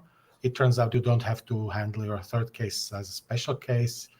So you just can do the DP in terms of, so for each number of cars that will be leaving the subtree, and this can also be negative, you can calculate the maximum extra amount of fuel you will be able to bring out, and this can also be negative. And if it's negative, then it is the case that you have to actually bring at least one car from the top. So you don't have to have it as a special case in the DP. That's the general idea of the solution. There is no more extra tricks in terms of solution idea, but there are extra tricks in terms of details of the implementation. It can be quite nasty, and the main catch to realize, and this is something that was missing from ACRush's solution, and that's how we already knew that it was not going to pass, is that even though all the values in the input are integers, it turns out that the amount of fuel the maximum amount of fuel you can save is not necessarily an integer. I can very quickly describe one such test case. So imagine that you have one long road, and you have 4 cars starting here on the top, and they have almost enough fuel to get to the bottom. And then at the bottom, you can have like 5 separate branches. So you need to bring all of those cars from the top to the bottom to then cover all those branches. And you have the 5th car waiting here at the bottom with some amount of fuel. So the best thing you can do is all those cars drive almost to the end, and then the last car can go a little bit up, give all of them a little bit of fuel, and then bring them all in. So if you are missing 1 unit of fuel in one of the cars on the top, then you will save 1/3 of a unit of fuel by doing this. So you have to, so you do the DP we described, but you have to do it in doubles. You cannot do it in integers, or you have to.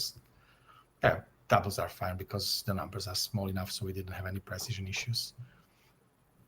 And yeah, I can very quickly get back to the 500 with a little bit of background on that one. It is actually possible to solve that one perfectly, but yeah, we decided not to ask for the optimal solution because the last steps from where you got to the full solution are just nasty technical work. And yeah, there's enough of it in the hard problem. So we decided to cut off the medium at this level that either you spend enough time optimizing some solution that is trying to squeeze it past the value by doing some climbing stuff. And we did have some, so Mike was testing this problem and he was trying to do such a solution, and in the end he was successful, but it also took him enough time that we were okay with having somebody do it this way. And the better way, and what happened for most of the competitions in the actual round, was to play around with it until you discover that if you make it bipartite, if you split it into those 2 components, you get 75% for free. And then the easiest thing to do is you can do the optimal solution with just wins and losses on each of those halves, and this gives you an almost optimal solution. So for the case when it's just wins and losses, this is quite a well-known problem, and the math is quite easy to show that only the out degrees of the vertices are what matters, and then this gives you clearly that the optimal solution with just wins and losses is something like 25%, I think. And if you always do like half of them out and half of them in, so everybody wins half, loses half, this is the best you can do. But with draws, you can get, well, the 81 is almost optimal. 81 to 5, I think, is the limit as n goes to infinity. What you can get. Yeah, so if you got the main idea of splitting it into 2 halves and getting 75% already, then yeah, or even if you, I think we had somebody who got this and then implemented some kind of hill climbing solution on the rest, and yeah, that's already so close that you can get it to work. Well, I think just choosing random one on the others is good because expectation is the half for random one. Yeah, and it's enough. Yeah, that's what Andrew does at least, I think. Yeah. He just chooses randomly. Well, my opinion is still the same. It's a cool fact. It's not a cool competitive programming problem. Well, I think it's okay. It's a good problem, but probably not for small personal contests. Well, seeing this problem on some ICPC contests would be much suitable when you have several people who can see it in different ways, who can get a bit more time. But that's okay. These kind of things are typical for constructive problems, that you have to have some observation. Yeah, I guess we have 10 seconds. So it seems like our time's up. I see Nick already saying something without. Yeah, I know. Yeah, I wanted to do that. I was going to be like, hey, I'll just be on mute and hang out with you guys. So yes, the 1,000 point problem turned out to be pretty tough, but it's the finals, and it happens sometimes. But totally agree with you there. Thank you so much for sharing your knowledge and sharing what you guys thought about the competition itself. Congratulations, Umnik, for making it to the finals. We'll see you there, and thank you so much, Kuniavski, for coming on. We thank you for being here, and much appreciated to Misov as well for coming on and explaining some of the solution for you there. And Petr and Krijgertje, our hosts, thank you so much for spending time and discussing these problems with us. We really appreciate your time. So until next time, bye guys. Thank you for coming out. Thanks, Paul. Everyone else, we are going to be moving on to Marathon. Marathon is coming up in just about 15 minutes or 30 or so. Anyway, it's starting like either now or in about 15 minutes. So hopefully you guys stick around for that. We're going to have some really cool hosts coming up. So go ahead and just sit tight, grab a drink, and come on back. All right. Bye-bye.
make it difficult.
Hello and welcome back. We are here for part 2 of our show of day number 1. We are going to be looking over the marathon match. Now, the marathon match, remember, is a 24-hour competition. Started about 30 minutes ago, so they are already on the move. Now, this could take a lot of strategy. Maybe you do want to take naps here and there. Maybe you want a full 8-hour sleep. You can do whatever you want during this 24 hours, but that's all you get. Just those 24 hours. Depends how much time you want to spend on it. They might be talking about it a little bit later, and we mentioned it before, but Tourist had just competed in the algorithm competition not but an hour ago. So he's back at it, and he's going to be at it for another 24 hours. We'll see how he holds up throughout the competition. But, I can't speak to anything of what these, brilliant guys are doing. So I'm going to bring other brilliant people on so that they can tell you all about the competition, how it works, what they're actually trying to solve, and throw out some ideas out there. And if you guys have any questions, you can always put it in the chat. We're always looking at questions in there, and I'll get them to answer it for you, okay? All right, without further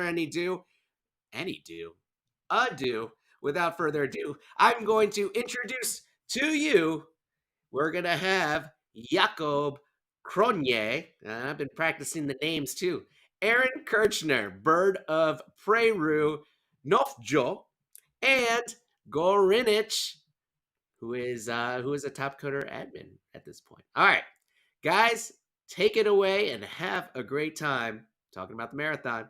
Bye-bye.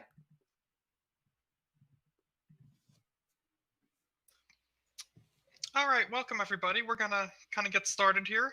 Why don't we go around and maybe just kind of introduce ourselves briefly, explain what our role is in marathons and with Topcoder in general, and then we can kind of dive into the problem a little bit and talk a bit about our competitors. I'll start by saying I'm Aaron Kirchner, also known as Kasan Aaron, in the arena and sometimes on the forums and various other places. I've been doing stuff with Topcoder in various different capacities on and off for a very long time now, about 17 years. Started as a competitor way back in the day and joined as an admin a few years after that. I have not been quite as involved with the preparation of marathon problems as I once was. However, I'm still kind of following along and helping out where I can. Every now and again, I'll jump in and write a problem, or just kind of follow along and help with testing, that kind of thing. Let's see, we'll kind of go around the room briefly. Jaco, why don't you tell us a little bit about yourself and kind of how you've been involved? Yeah, so I'm JacoCronje. I'm from South Africa. And I competed in marathons, I think, since the first one in 2006. And then around 2012, 13, I started to join testing and writing. So since then, I've been writing and testing mostly the matches, taking part not so often. But yeah, I've been testing the finals for quite a number of years now in a row. I've tested this match as well. And yeah, I love the marathons.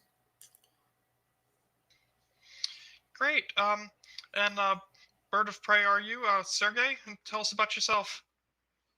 Hello, I'm Sergey Pagodin. I'm a Russian guy living in Spain. At Topcoder, I usually competed as a developer competitor, but I also co-piloted development challenges and marathon matches. So here I am. All right, and Nofto?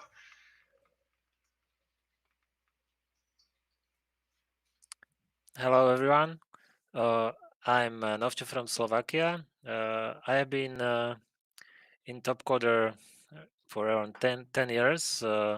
Started as a marathon contestant. I was interested mostly in sponsored marathon matches, but occasionally I also take part in these fun matches. And around 3 or 4 years ago, I also started working as a co-pilot for sponsored marathon matches. And this year, I'm again also participating in the fun matches. Excellent. And last but not least, Renat, tell us a little bit about yourself. Hello, Topcoders. My name is Renat Sergeyev, and the nickname is Gorinich. And I am originally from Russia, and I live in Boston. So everyone, welcome to Boston. I would wish you would be here, like all in person. So 2 years is too long for that. So for already like a decade, I had been working with Topcoder, and now I'm working at Topcoder, bringing the top engineering and academic problems to Topcoder. And if you can recall anything related to space or like a heavy duty bioscience challenge, like that I had been trying to actually challenge this marathon community with. So I was probably somewhere around those. So for me, it's especially exciting to be a part of this hosting crew and run this marathon show. Excellent. And of course, we're glad to have all of you here. We can kind of move on, talk a little bit about kind of the philosophy of marathon problems, especially the fun matches, and a little bit about what it is to actually prepare kind of a contest for the TCO Finals, which are a little bit different format than what we have during the year. During the year, typically contests will run for a week or sometimes more for some of the sponsored matches. But for the TCO Finals, we've got exactly 24 hours for competitors to work on it. So that kind of changes up how we kind of have to write the problem a little bit. And whoever wants to jump in and offer their commentary or thoughts on that, I'd be interested to hear.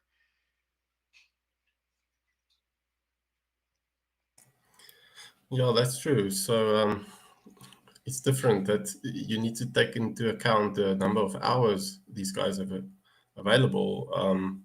So you can't have a very complex problem that you can only solve in a week or so. You need to sort of limit it a bit down. But you don't know, you don't want them to solve it within an hour as well. So it's not the SRM. So you still need to make sure that it's not solvable perfectly for all cases. It makes it a bit different. And you still need to try and add a bit more depth so that you don't bang your head after 2 hours for the next 22 hours because you can't find another idea to implement. So yeah, it's different. That's always been my experience as well, where we have to kind of make sure that the problem is very approachable. Ideally, we want competitors to be able to read over the problem statement and at least have some idea what they're being asked pretty much immediately, so that they can spend the time for the contest, which is very limited, really just sort of working on the problem. And as you mentioned, it's not an SRM, so it's not something where you can kind of solve it within an hour and have a perfect solution. Ideally, it should be impossible to get a perfect solution for a marathon question. And I suspect we've probably done a pretty good job with that this year as well, with something that's got a lot of possible approaches, which we can talk about just a little bit right now. We can't get into it too deep just yet since the contest just started. Tomorrow's show, at the end of the contest, we can talk a little bit more in depth about some ways people might solve these things. But why don't we talk a little bit about what the problem actually is this year that contestants are being asked to solve? I think, so Nick, if you can maybe bring up the image, then we can talk about that. Oh, excellent. Shall we look at the contestants first, before we look at the problem? Yeah, we could certainly do that. Oh, okay, yeah, I see the problem there at the left. Oh, okay, let's go through the contestants. Yeah, so we've got CatalinT. He's currently ranked 9th, and he's made the finals 3 times already. This is an individual, like most of the marathon finalists. I've met most of these individuals in person over the years. Certainly a great guy, has a lot of fun doing this. Yeah, I think he's really enjoys what he's doing.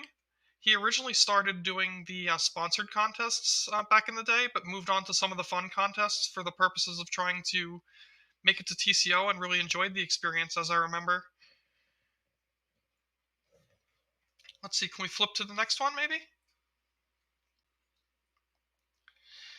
Diver 19. I don't know him as well as some of the others. But we've got a little bit of information here. He's currently ranked 3rd, which puts him, maybe a little bit closer to the top, a little bit more likely to do pretty well here today. It's always interesting because we were talking about how the format of the problem being only for 24 hours is necessarily going to be a little bit different than it is for a week-long contest. So in some cases that can be an advantage, in some cases that can be a disadvantage for some competitors, since they have to be able to really kind of very quickly come up with a solution and start working on something, and be able to abandon quickly anything that doesn't work, since they don't really have as much time as they might otherwise to try a bunch of different things. Let's see, who else do we have competing today? Ika from Georgia. Another competitor that I don't know too well. I don't know if anybody else here knows him better than I do and wants to jump in. Anybody can feel free to jump in at any time. I don't want to apparently he's pretty experienced Topcoder. He started like very early on, like in 2008, I think, started competing, and then like slowly like growing up, like in his ratings and in his skills, and now he finally made it to the Topcoder Open. That's a great achievement. He's the first time in the Topcoder Open finals. Yeah, that's pretty fantastic. So I'm sure he's very excited to be here. It's the only thing that's unfortunate is that we are still in a virtual kind of Topcoder Open. I suspect some competitors might be a little bit disappointed by that. There's certainly a certain rush and a certain excitement that comes from being on site with other people. Perhaps there's also some additional anxiety that comes with that too, though. So maybe being at home, using your own computer in your own comfy chair can be an advantage in a way as well. Not sure if anybody wants to jump in and tell me otherwise, or has thoughts on that too. I know for myself, it's certainly nice to be able to kind of just be at my own desk, where I've got everything set up, not having to carry a bunch of laptops around with me and try my best to run things. I think for us it also provided a unique opportunity to look at into those competitors, to those gladiators in their natural environment, which creates a lot of like impressions and cool photos that we sometimes make in the process. Okay, we're now looking at Inaniwa. I believe I pronounced that roughly correctly, and I apologize in advance for any names that I do butcher. I believe this is his first TCO, so he's probably also pretty excited to be here. Currently ranked 14th, so he is one of the lower ranked competitors that's here in the final. That doesn't necessarily mean that he's not going to do well, though, of course. Yeah, how you do over time is not necessarily a perfect indicator of how you do when you show up for the finals. It is also his first year on Topcoder, and getting to the Topcoder Open in your like first year after you just started on a platform, that's a great result in itself. So he's definitely someone you can like expect the surprises from. Yeah, so we'll kind of we'll see what happens this year. I'm sort of excited to see how that goes. Let's see, who else do we have? Oh, mugurelionut. I actually had to practice that name in previous years, and I think I've got it almost down properly at this point. I'm looking at kind of the card we have displayed down. What's your most memorable Topcoder moment? I can think of a few, such as post-finals beers. I mentioned that I've met many of these folks in person, and yes, many of these folks I've gone out for some drinks with after the TCO is over, and we've certainly all had a good time. Yeah, we've somebody else who I think definitely to look out for. He's been in this position before. He's competed before. So I'm interested to see how he does as well. Really, I'm interested to see how everybody does, of course. Just as we go through the names, I feel like each one I see, I'm like, oh yeah, they've got a really good chance this year. And then you realize there's 11 more just like them who also have a really They're good all chance. absolutely great, but he himself is a red level contestant both on marathons and SRMs, and the Topcoder opened this event like 24 hours competition. The type of the problem they're solving, it's kind of like a little bit in between of those like classic marathons and the SRMs that they participate in. So it actually adds a lot of like skill and potential if you're good at both. That is true, and as we talked about kind of at the top of the show, it adds in that additional challenge of sleep management to see if that's going to come into play at all, because I suspect we will have some competitors that will spend literally the entire 24 hours just working on this problem, chugging energy drinks or whatever they have to do to stay awake, just to try to eke out that last little bit of improvement during the last few hours. And there's going to be some competitors who take a full night of sleep or get some naps in between. Yeah, that's certainly something we don't see in either the SRMs or the normal marathons. Oh, Nika. Nika has certainly been around for a while. Has showed up both in SRMs and in marathons on site. And I think somebody definitely very interesting, very highly rated at 2805, ranked number 2 currently. So that's certainly something that we pay attention to. Nika had been steadily competing in marathons since 2007, and his rating was actually steadily growing. It is just like on a clear upward trend since then, without like any stops and breaks. And he finally jumped on on the top of the mountains. And in fact, this year his highest rating was 2,963, which makes him champion of 2021, like rating champion. So his current champion is different, but the top champion of 2021 is actually him. What makes him like one of the that's rating actually really champions on interesting to hear, marathons? and I'm glad that you are aware of a lot of these statistics, because that's kind of filling in some interesting storytelling for how things have been lately, not just how they are overall or how they look at this moment in time. It was exciting to actually like go and explore. Oh, and of course we have Psyho. Psyho is a name that, for anybody that's been following marathons for a while, certainly is a name that everyone recognizes. He's been on site many times, has won several TCOs for the marathon. Certainly a name to always look out for at any given TCO, because very strong competitor in marathons and has 38 total marathon match wins. That's just a number that is incredible to me. I don't think anybody else has nearly that many wins. Now, does that mean he's going to win in the contest that we've got going on right now? Not necessarily, because there are several other strong competitors.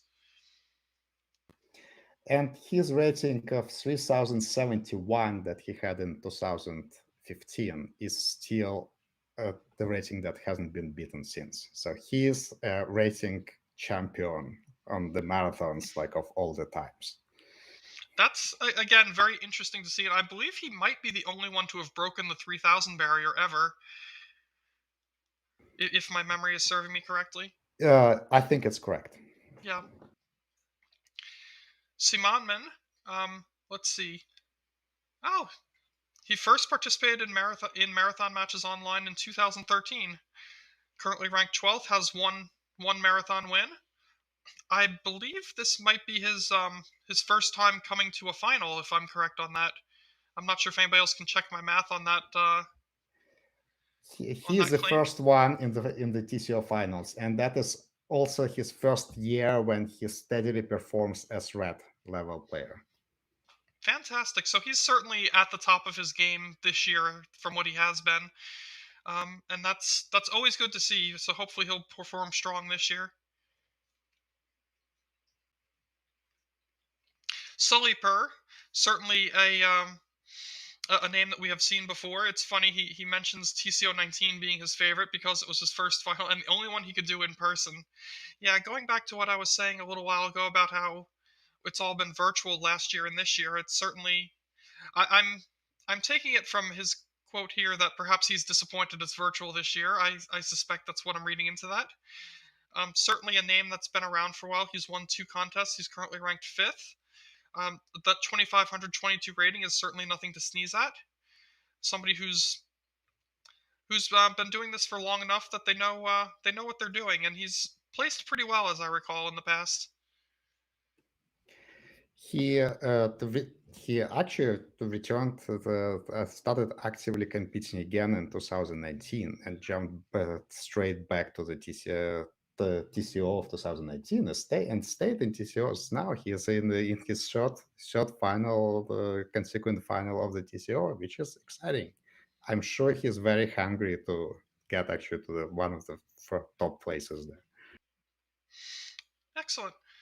Oh, and there, of course, a name that we all probably know, Tourist, who has won both the algorithm and the marathon in the same year, which is a fairly unique achievement. Don't be fooled by that 21 rating. Tourist is certainly somebody to look out for, and has won several marathon contests, and I suspect stands a very good chance of winning again this year. Certainly not a given that he will do so, but somebody to look out for sure.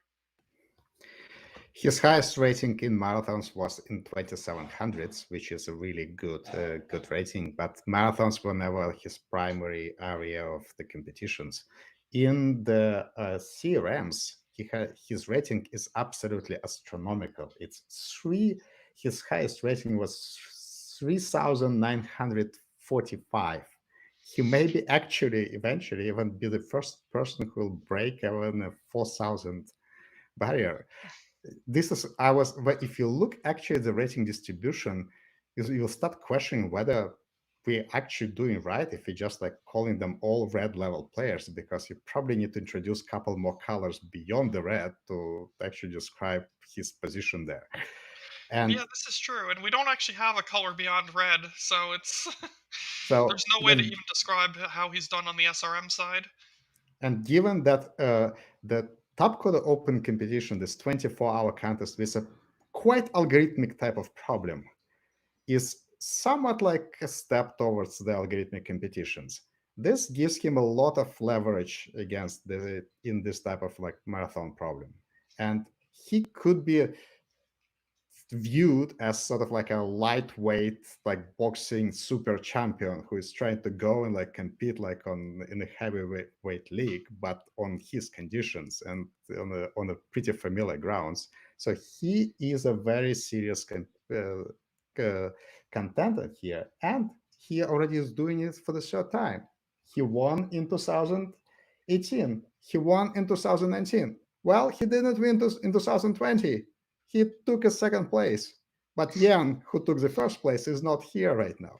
So among the existing contestants, he was also the first in 2020. So yes, and also I think his rating is misleading because he doesn't care much about it, because his SRM rating is much higher, and mostly the higher ranking shows up everywhere.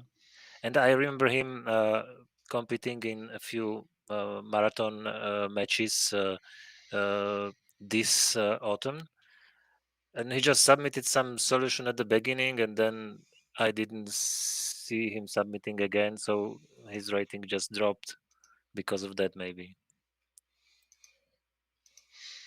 Excellent.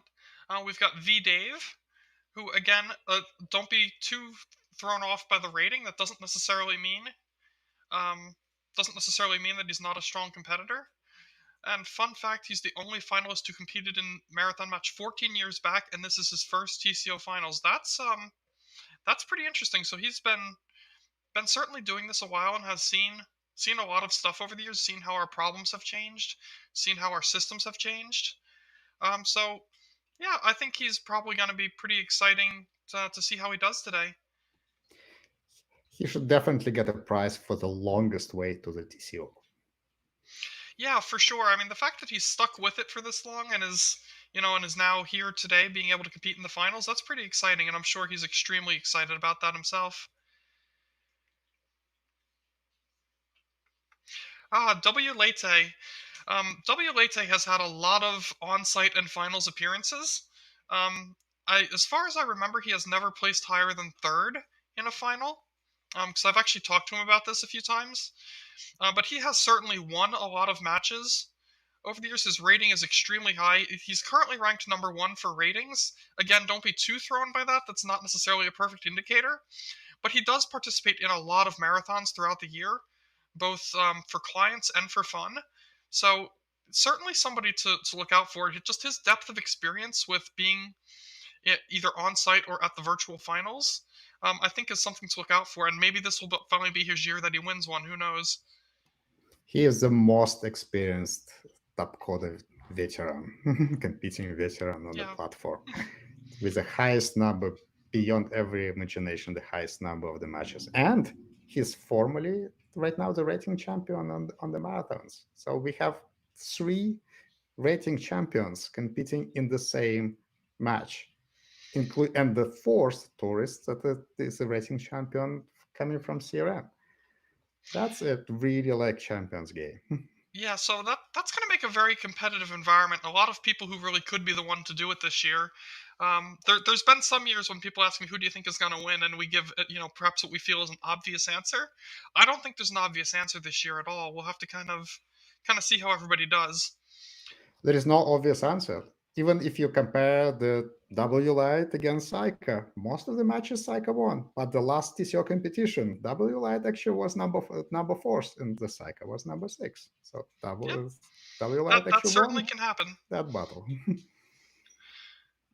Yes, sooner we were talking about that the format of the finals is a little bit different from the general marathon matches, and that tourist takes the advantage of it. I think wleite is on the other side. He's very good in long matches, and in fact the best, but he's suffering from this short format.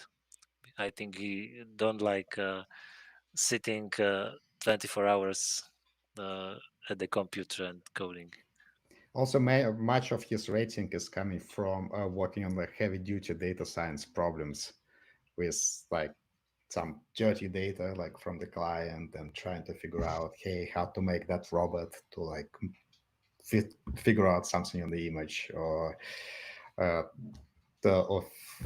do something like with genome or something with a space or like everything. So, and here we're having like a more like type of algorithmic problem, which the members who more participating in the contest for fun are a little bit more familiar with. Yeah, so is that the end of our list of contestants? I think that might be. I think we have overall very exciting match where there are champions, there are experienced vets, there are lots of like people who are new or reasonably new, but with a lot of ambitions and desire to challenge them. Let's see. Can we switch back to the leaderboard that shows us a little snippet of the problem? Maybe we can start talking about the problem and talk about kind of what the rankings currently look like for the contest. See if Nick can switch us over. Perfect. Thank you, Nick. Yeah, so I'm looking and I see that 4 people have already made a submission in this contest. I'm going to go out on a limb and take a guess that's probably just a very slightly modified version of the example submission at this point, since we've only been competing for about an hour now. But yeah, do we want to talk a bit about the actual problem itself and get a little bit into some ideas on how one might go about solving it? Yes, let's do that. So yeah, I'll kick off. So basically, yeah, you're a ninja, like you see in the text there, on a n by n grid. So it's just a basic board. And there's some coins, there's some spikes. And one of the important things about this board is that it's circular, so it wraps around. So when the ninja moves to the left, it comes out at the right. Same when you go out at the top, you appear at the bottom again. So that's the basics. So the goal is to collect these coins. It's Topcoder Open 21 coins that you can collect. You get 100 points for each one that you collect. And if you jump onto one of these spikes, your score gets divided by 2. So it basically halves your current score. So let's say if you had 200 points and you step on a spike, your score immediately decreases to 100 points. So these spikes don't disappear, they remain there. The way you can move your ninja around is you can move up, down, left, or right, but there's a trick. You can't move forward the number of spaces you sort of want. You've got up to 6 dice in your hand. So each one of these die have there's different kinds. So if we think about the normal one, which has got 6 sides, so there's 6 numbers on them. And you basically throw the die, and the number that appears, you can move so many moves ahead. But you don't know the number before you chose the die. So for each move, you pick a direction, up, down, left, or right, and you pick the dice that you want to use. So currently there on screen, you can see current dice, and there's 1, 2, 3, 4, 5, 6. So that's the dice in your hand. So we saw a 4 type die means if you throw it, you move 4 cells in the desired direction. If you throw a 2, you move 2 cells. Or if you use the dice 2, it always throws a 2. So the options are, there's a stay, which just remain at the same spot. And then there's a 1, a 2, a 3, a 4, a 5, and a 6, which is sort of nice ones to have because you know where you are going to land. The other thing just to quickly note is that the ninja jumps. So it doesn't move like 6 cells in a direction, it jumps. So everything between where you start and when you land will be sort of skipped. So it's just the cell where you land that is taken into account. So the other dice, there's a low, which is a 1 or 2 or 3. So if you select to use the low low dice, with even probability, you'll get a 1 or 2 or 3. And then there's a high, which is a 4, 5, and a 6. And then it's the random one is the standard 1, 2, 3, 4, 5, 6 ones. And then there's an odd and the even as well. The odd one is just the odd numbers, 1, 3, 5. Even is 2, 4, 6. So once you've thrown your dice, Ninja moves and you get a new dice in that position. The maximum number of moves you can make is n by n. So it's for every cell on the grid, you basically get one move. After that, the game is over and you need to maximize your score. Yeah, so the amount of moves you use doesn't count. So it's not a traveling salesman or shortest path or so. You don't get penalized if you use all n by n moves.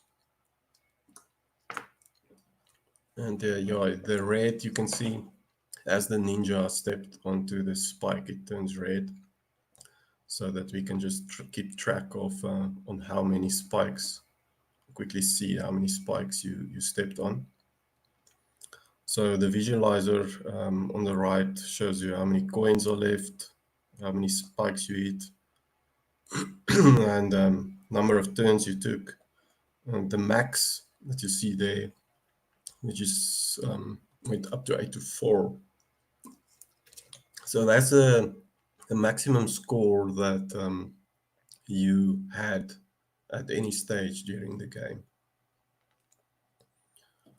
Once you stepped on a spike, the score dropped. I can't on my screen. I can't see the score there, but if you look on the problem statement, you see the score below the max. I think I've got everything there. But yeah, so there's a few interesting points here. So you can stop early. You don't have to jump around all the time. Sometimes when there's a lot of spikes, it might be better to stop early, because it gets very risky to jump around if there's a lot of spikes and you select, maybe you've got just random dice in your hand. Then you can't sort of really predict where you're going to land. You need to make the best of it. I appreciate your explanation on that. That was actually really thorough and a really good way to kind of explain how this problem works. Now, of course, the interesting question is, how does one start to solve this problem? Again, we can't go into too much detail at this phase, as we don't want to risk leaking out good solutions. But at least superficial level of detail, how do you think one might go about trying to come up with a solution for this? And any basic strategies that you think somebody would follow, or maybe that you suspect competitors have already stumbled upon? I guess it is a type of the problem where it's pretty easy to write some good solution, which we are going to see submitted pretty quickly. But it allows enormous amount of little tweaks and upgrades and kind of ideas that you can put together into making this solution better than the others. And the format of that competition is that you cannot just like get away with a good solution. So you have to beat the others with some ideas. So yeah. So normally you would start with a greedy solution. With a lot of these marathon matches, you start off with just a greedy solution. So you look at what's the problem space the ninja is standing at some point. What's the options? So the options is left, right, up, down. So you just go through all the possibilities and try to determine a heuristic of which move to pick. And the greedy method, you pick the best one, apply the move, and go on to the next move. So that's another thing of this problem. You can't sort of solve the entire problem within your 10 seconds immediately. You don't have all the information available, because after each move you'll get a new dice. So there's new information coming in all the time. So you can't really, you can plan ahead, but you can't solve it up to the end. So yeah, for greedy solution, you would consider each move, and I would say work out, let's say for each dice that you have, what's the probability of hitting a spike? If you've got a 3 and you see, okay, right 3, there's nothing there, or there's a coin, yes, let's do it, it's safe. But if there's a spike, you know, okay, I've got a 100% chance I'm gonna hit the spike. But if you use the, let's say the random die, you've got 6 choices, and you will see, you will have a look, what will you step on if you throw a 1, if you throw a 2, if you throw a 3. Let's say 3 out of 6 you step on spikes, then you know, okay, you've got a 50% chance of hitting a spike, and maybe 1 out of 6 chances of getting a coin. And based on that, just pick the best one and go on. So that will probably, I think, be the initial solutions that we will see. After that is probably looking a few steps ahead. The other thing too about these problems, so there's not the same number of spikes or the same number of coins on for each seed, for each test case. Some of the test cases have like almost 0 spikes and just coins. A different strategy might work better there. And if there's many spikes, again, other strategy might work better. So yeah, let's see what's going on the board. We've got more submissions. It's interesting, especially early on, we see as the submissions come in, the leaderboard will bounce around quite a bit, because we're, you know, just over an hour into this contest now, and people are coming up with their first big ideas on how they might want to try to approach this. It's going to be a few hours of that, I think, of new ideas coming out and large changes in the scores that we see posted. Perhaps we should take a minute just to explain for our viewers, for anybody that's not super familiar with marathons, when we see 50 out of 50 tests, now what does that mean? How do the different test cases work, and how do they play into the scoring?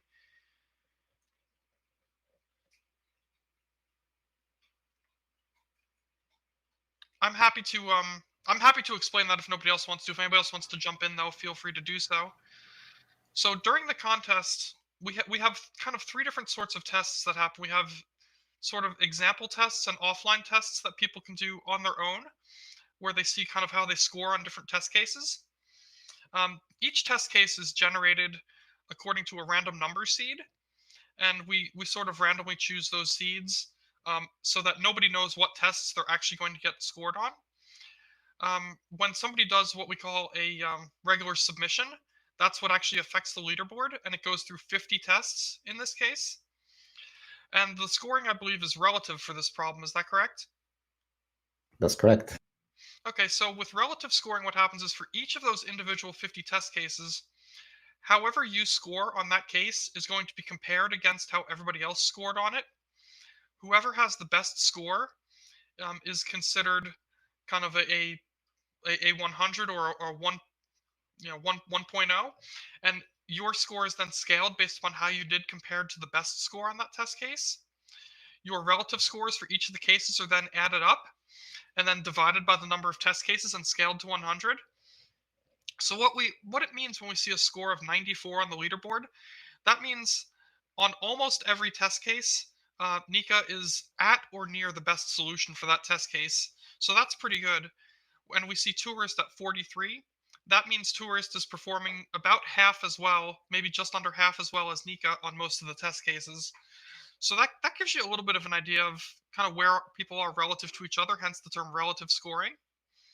And what that does too is it balances out different types of test cases, because some test cases it's going to be very easy to score very high scores. Other test cases, perhaps if there's a lot of spikes and not a lot of coins, for instance, you're going to have situations where all the scores are going to be fairly low. And I guess it is even possible, although unlikely, there might be some small cases that get generated where it's possible to get all or almost all of the coins and hit very few spikes, where we may see some people getting near perfect solutions on some of those cases. Although that is rare and certainly not going to be all of the test cases by any means. But it's interesting here to see that as the first testing solutions coming in, that how huge is the other deviations in the score, that that's the testing solutions from one contestant can be collecting only like a few % of the coins as compared to the top solution on the case. And if the problem would be like flat and simple, you could expect that, hey, there is some easy solution that everyone would start with and would approximately collect similar amount of coins on that, and everyone would start with the same somewhat rating, and then you see someone who just more advanced who would get say 100% on all the tests, and say everyone else say have 30% on the test. But here everyone is trying something first, like whatever the first thought that they have in their head, and they get very different score. So it means there is a lot of strategies in this potential problem, and a good score from a bad score may be different just by one like extra spike, and that would already like half your score on the problem. Yeah, it's interesting, and we're actually we're looking at Nika's screen right now, where you can see he's going through and testing against a bunch of test cases locally. He's running the visualizer. The visualizer with these kind of problems is sort of nice because it gives you a chance to see visually, as the name implies, what your solution is actually doing as it's searching around. And sometimes that can really help when you're trying to improve your score, trying to figure out why maybe you're getting a really low score on certain test cases, seeing where things go wrong. So always kind of fun to watch it too, because the visualizer is, it is eye candy. It's fun to see.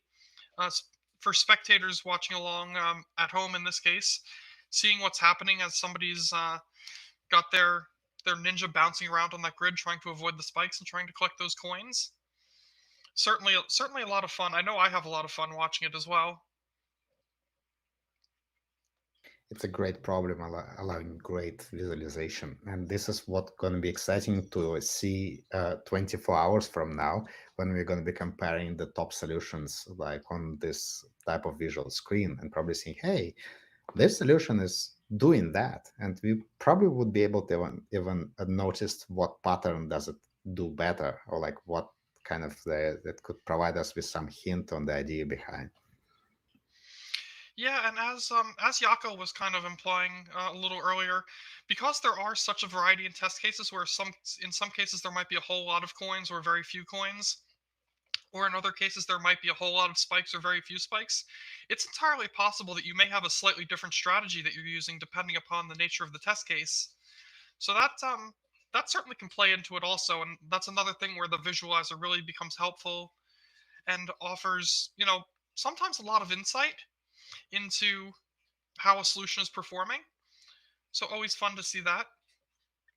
Something else interesting I wanted to touch on when we talk about the leaderboard is it's sort of a double-edged sword to make submissions, because when you submit something and you see your score as compared to everybody else, it gives you a very good idea of where you are in terms of how everybody else is doing. At the same time, not all competitors like to make a lot of submissions. Over the years, I've seen some competitors that are actually very hesitant to make very many submissions at all. Kind of the theory being that they want to do as best they can locally and figure out the best solution they can figure out, and not give away to the other competitors how they're actually doing. There was one individual, I won't mention the name now since he's not here this time, but we had one individual who would very, very frequently would spend all but the last hour just kind of quietly sitting at his desk doing the math and doing his local testing, making notes, whatever else, coming up with whatever solution you can come up with, and then wait till about an hour before the end to make his first real submission to the leaderboard. So that can be a strategy too. You start to get into where it's more than just the problem at that point. You also start playing sort of these little mental games with your fellow competitors to try to get whatever you can as just a little bit of an edge. You shouldn't forget that this is not just a competition against the problem. It is a competition against the competitors. You don't just have to. It's not about just beating the problem. It's about beating everyone else.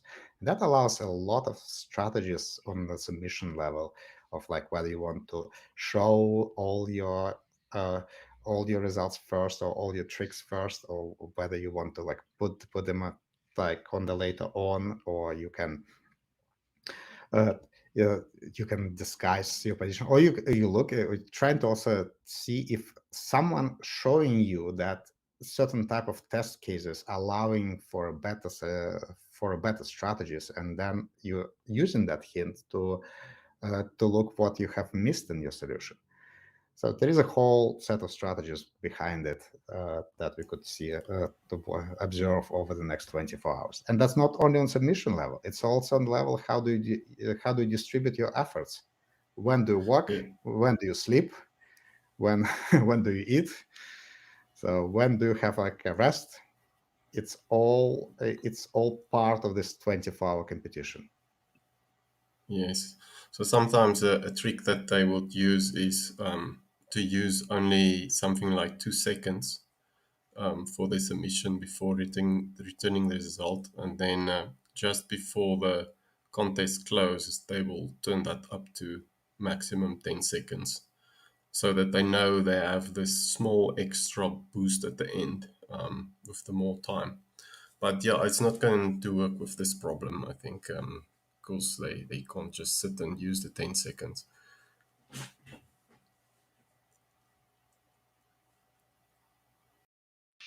Yeah, that's also an interesting strategy of not using the available time. So in addition to just the score that you see for each test case, there is a limit to how much time a solution can run before.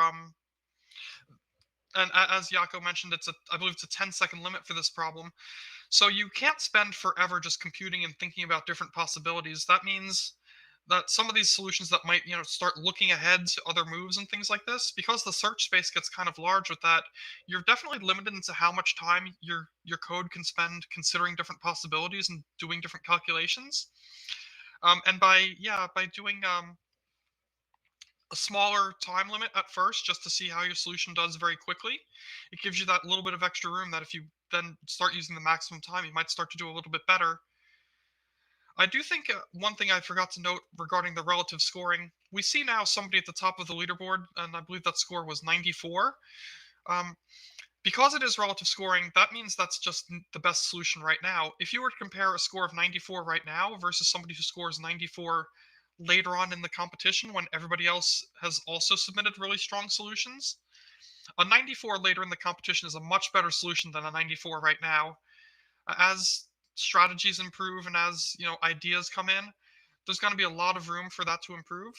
So that is something to keep in mind with the relative scoring, that you're not going to see all of a sudden somebody score much higher than 94, for instance. Somewhere in the 90s is going to be your highest solutions. And in fact, there will probably be several competitors, by midway through this, several competitors in the 90s that are all kind of competing and vying for that top slot in that kind of tight band. We'll see how long it takes before that starts to really happen. My guess is maybe 4 or 5 hours in, we'll start to see a couple more scores on the leaderboard and a couple more people sort of tightly bunched. Frequently, I've seen in the past, we get sort of 3 or 4 people right near the top with pretty high scores in the 90s. Then you get kind of this chase pack of people with scores in the 60s or 70s that maybe haven't had that last breakthrough yet. Renat, you had mentioned the thing about time management and kind of your strategy management on these kind of contests. And I think it's always interesting because 24 hours is both a long time and not a lot of time. You've got, you can spend an hour to trying maybe one solution approach, but at some point you've also got to be able to make the decision that you have to abandon a strategy that's not working. And it can be very hard to know when to make that cutoff. Like, do I want to keep trying to improve what I'm working on now, or do I want to try something totally different? How much time do I have left to really work on it? Will I be able to come up with a new strategy that's going to work better? it's always interesting to see competitors maybe that switch midway through when they realize that they've got something that works really great at first, but they can only improve it so much, or they see that they're not able to maintain their position on the leaderboard. I think there's going to be kind of a lot of that to see too. Also, it is interesting to watch for the strategies of the competition of the competitors sitting in various time zones. If you look right now at the first submissions, those are all submissions from either Europe or like America time zone, and there hasn't been yet submissions from the Asia time zone. Why? Because probably there is like right now there is like 5 a.m. like around Asia, and many of them have not really started this competition on. And there is a good question there. How the time zone really would impact their strategies. So probably when they wake up a little bit later, they'll probably sleep a bit and then they start a little bit later, but then they're going to be working nearly like 20 hours straight and probably all the way to the end of the competition, which for them will be again around like 4 to 5 a.m. And so kind of working all the way day through and then through the night. Versus like in Europe right now, it's about the night is coming soon. It's the end of the day. So at some point they will need to make some break over the night unless they are strong enough to really stay up for 24 hours and skip that night through, which you'd never know if it is a good strategy because your ability to think may go down by the end. And so they may get to some result and then they may sleep and then they may come up with completely new strategy after that. Yeah, I think that's actually a great point, and one I hadn't really considered is that because we are virtual, you have time zones that play into this a whole lot. Whereas in other years when it's all on site and everybody's at least sort of within the same time zone, at least for a couple of days, everybody's sort of on the same playing field with regard to that, where, yeah, the time zones may make a huge difference in this case, where we may see some competitors jump on the leaderboard all at once and others may be a little bit more dormant. Or I do know there are a couple competitors here who are likely to go the full 24 hours and just keep working at the problem and keep fighting at it as much as they can. I think it'll be interesting to see who chooses what strategy in that regard. I still remember one of our little Harvard experiment when we ran a long marathon, but we also threw in a prize for the first solution that goes beyond certain quality threshold. And that prize, it was actually for the first one and then for the second one solution. And the first solution was achieved, I think, in 36 hours. And what we believe is that contestant actually didn't really sleep during those 6 hours because he needed to beat like everyone else on that. So for that, timing was really critical. And we know that actually happens. So the excitement from this competition is so high that they may stay 24 hours or they may just sleep for 1 hour or like 2 hours out of 24. Yeah, That's actually definitely. a very good point. Sorry. Yeah, I remember times when I was doing such a long competition, and you really cannot sleep if you are somehow deep into the problem. You must thinking all the time about it and cannot sleep. So it's very hard, at least for some competitors, to take any rest during this contest. Because I okay, they will remember- say, I will go to sleep, but I will lie in a bed and still thinking about the problem. I remember the interview of Psyho currently on from the last TCO when he was basically complaining exactly about the problem, and this problem apparently is better for him than the previous one, and B, about his sleeping pattern. So sleeping pattern is super important. You kind of plan to sleep for 2 hours, but that simply may not happen because you're just overly excited. Currently on screen, we see one of the test cases where there's a lot of spikes and a lot of coins. So I suspect some of this, it might be good just to exit soon, because one spike can really decrease your score a lot. You see his current score is going 120, 200, back to 100. It struggles to get up. I'm looking too at the visualizer, and whenever you hit a spike, that spot turns red, and there's a lot of red showing on that grid, which is reflected in the score. That even though there's been a lot of moves made and a lot of coins collected, there's simply hitting spikes every few moves and losing all that gain that they get from collecting those coins. So as you say, it could be one of those cases where it's better to just bail out sooner after less moves, and kind of realize when you've got as much as you're going to get and cut your losses. Yes, I think exactly. a lot of the strategies in this game would be probably playing with how do you start, how do you manage your dice, which apparently all those dice that you have very different value. The more precise dice you have, the easier it is to manage. But at the same time, as we know, probably forgot to mention, the least precise dice is actually you have a higher chance of getting them. So the highest chance to get the dice is actually the most random dice, which is the most dangerous one on the other hand. And a lot of the strategies would be probably in evaluation, like your estimates of like how much can you get from probably a certain region of the board, whether you should go there versus you should not, whether you should purposefully like step on certain spike or like allow that chance and then like gain more coins after that, or you should just stop the process. And what we saw was probably example when the process could have been stopped earlier. Yeah, exactly. So I'm looking at our time, and we are just about done with our kind of hour-long presentation at this point. Does anybody have anything else they want to add, or any thoughts that they want to voice as part of our webcast here before we have to close out?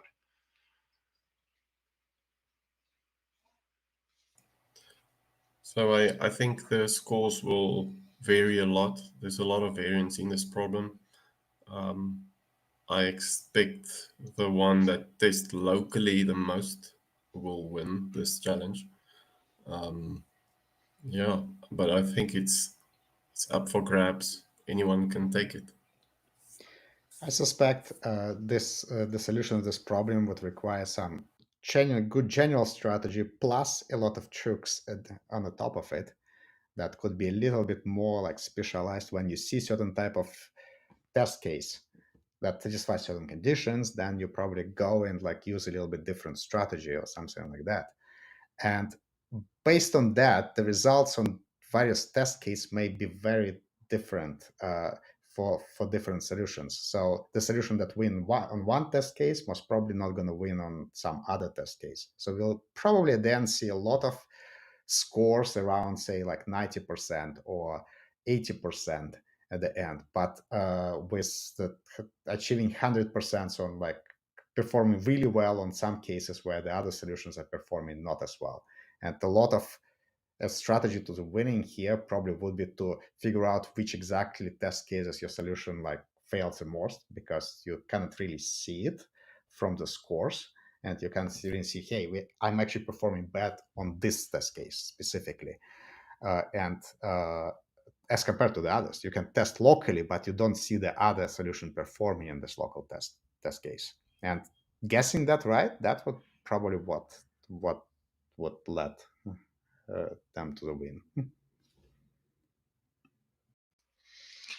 All right. By my count, we are actually pretty much out of time then. I want to definitely thank everybody who's joined us. I think this was an interesting discussion and a great look at kind of the marathon process as a whole and the problem that we're talking about today. It'll be interesting to see how things unfold over the next 22 and a half hours while people are kind of actively at work on this and competitors come and go as they go through the different time zones. And yeah, thank you everyone. And I guess we'll turn this back over to Nick so he can kind of close us out.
Was I freaking muted that whole time?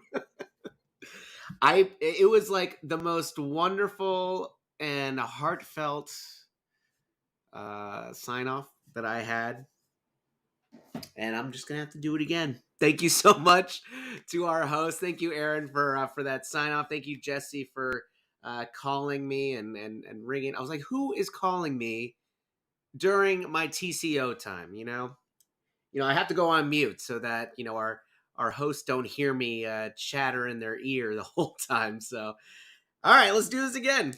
Thank you to our hosts. Marathon competitors are at it. They're at it for 24 hours straight. We just went through 1 hour. That blew by super quickly. Maybe the marathoners were hoping that it's going to be that quick heading to the end of this match. So thank you, hosts. Thank you, competitors. We're going to be doing this all again tomorrow. Tomorrow we're going to have, I believe, we're going to have QA. We're going to finish up the marathon finals, and we're also going to have the first design round. And that one's pretty cool. It's got where they're using brackets. It's like a bracket tournament. So that one's going to be pretty exciting for you to check in with. Okay, cool. So I will see you back here bright and early my time tomorrow. It might be in the middle of the night for you. It might be dinner time. But whenever you can join us, we'd love to see you. If you have any questions or you want to know anything about the schedule, you can head on over to TCO21.topcoder.com. That'll have all the information you'll need. If not, go ahead and email Jesse. Let's just do that. Email Jesse, TCOQueen. Not easy to remember. TCOQueen@topcoder.com. And she'll gladly do that for you. All right. Until next time, thank you so much, and I'll see you again tomorrow. Bye, folks.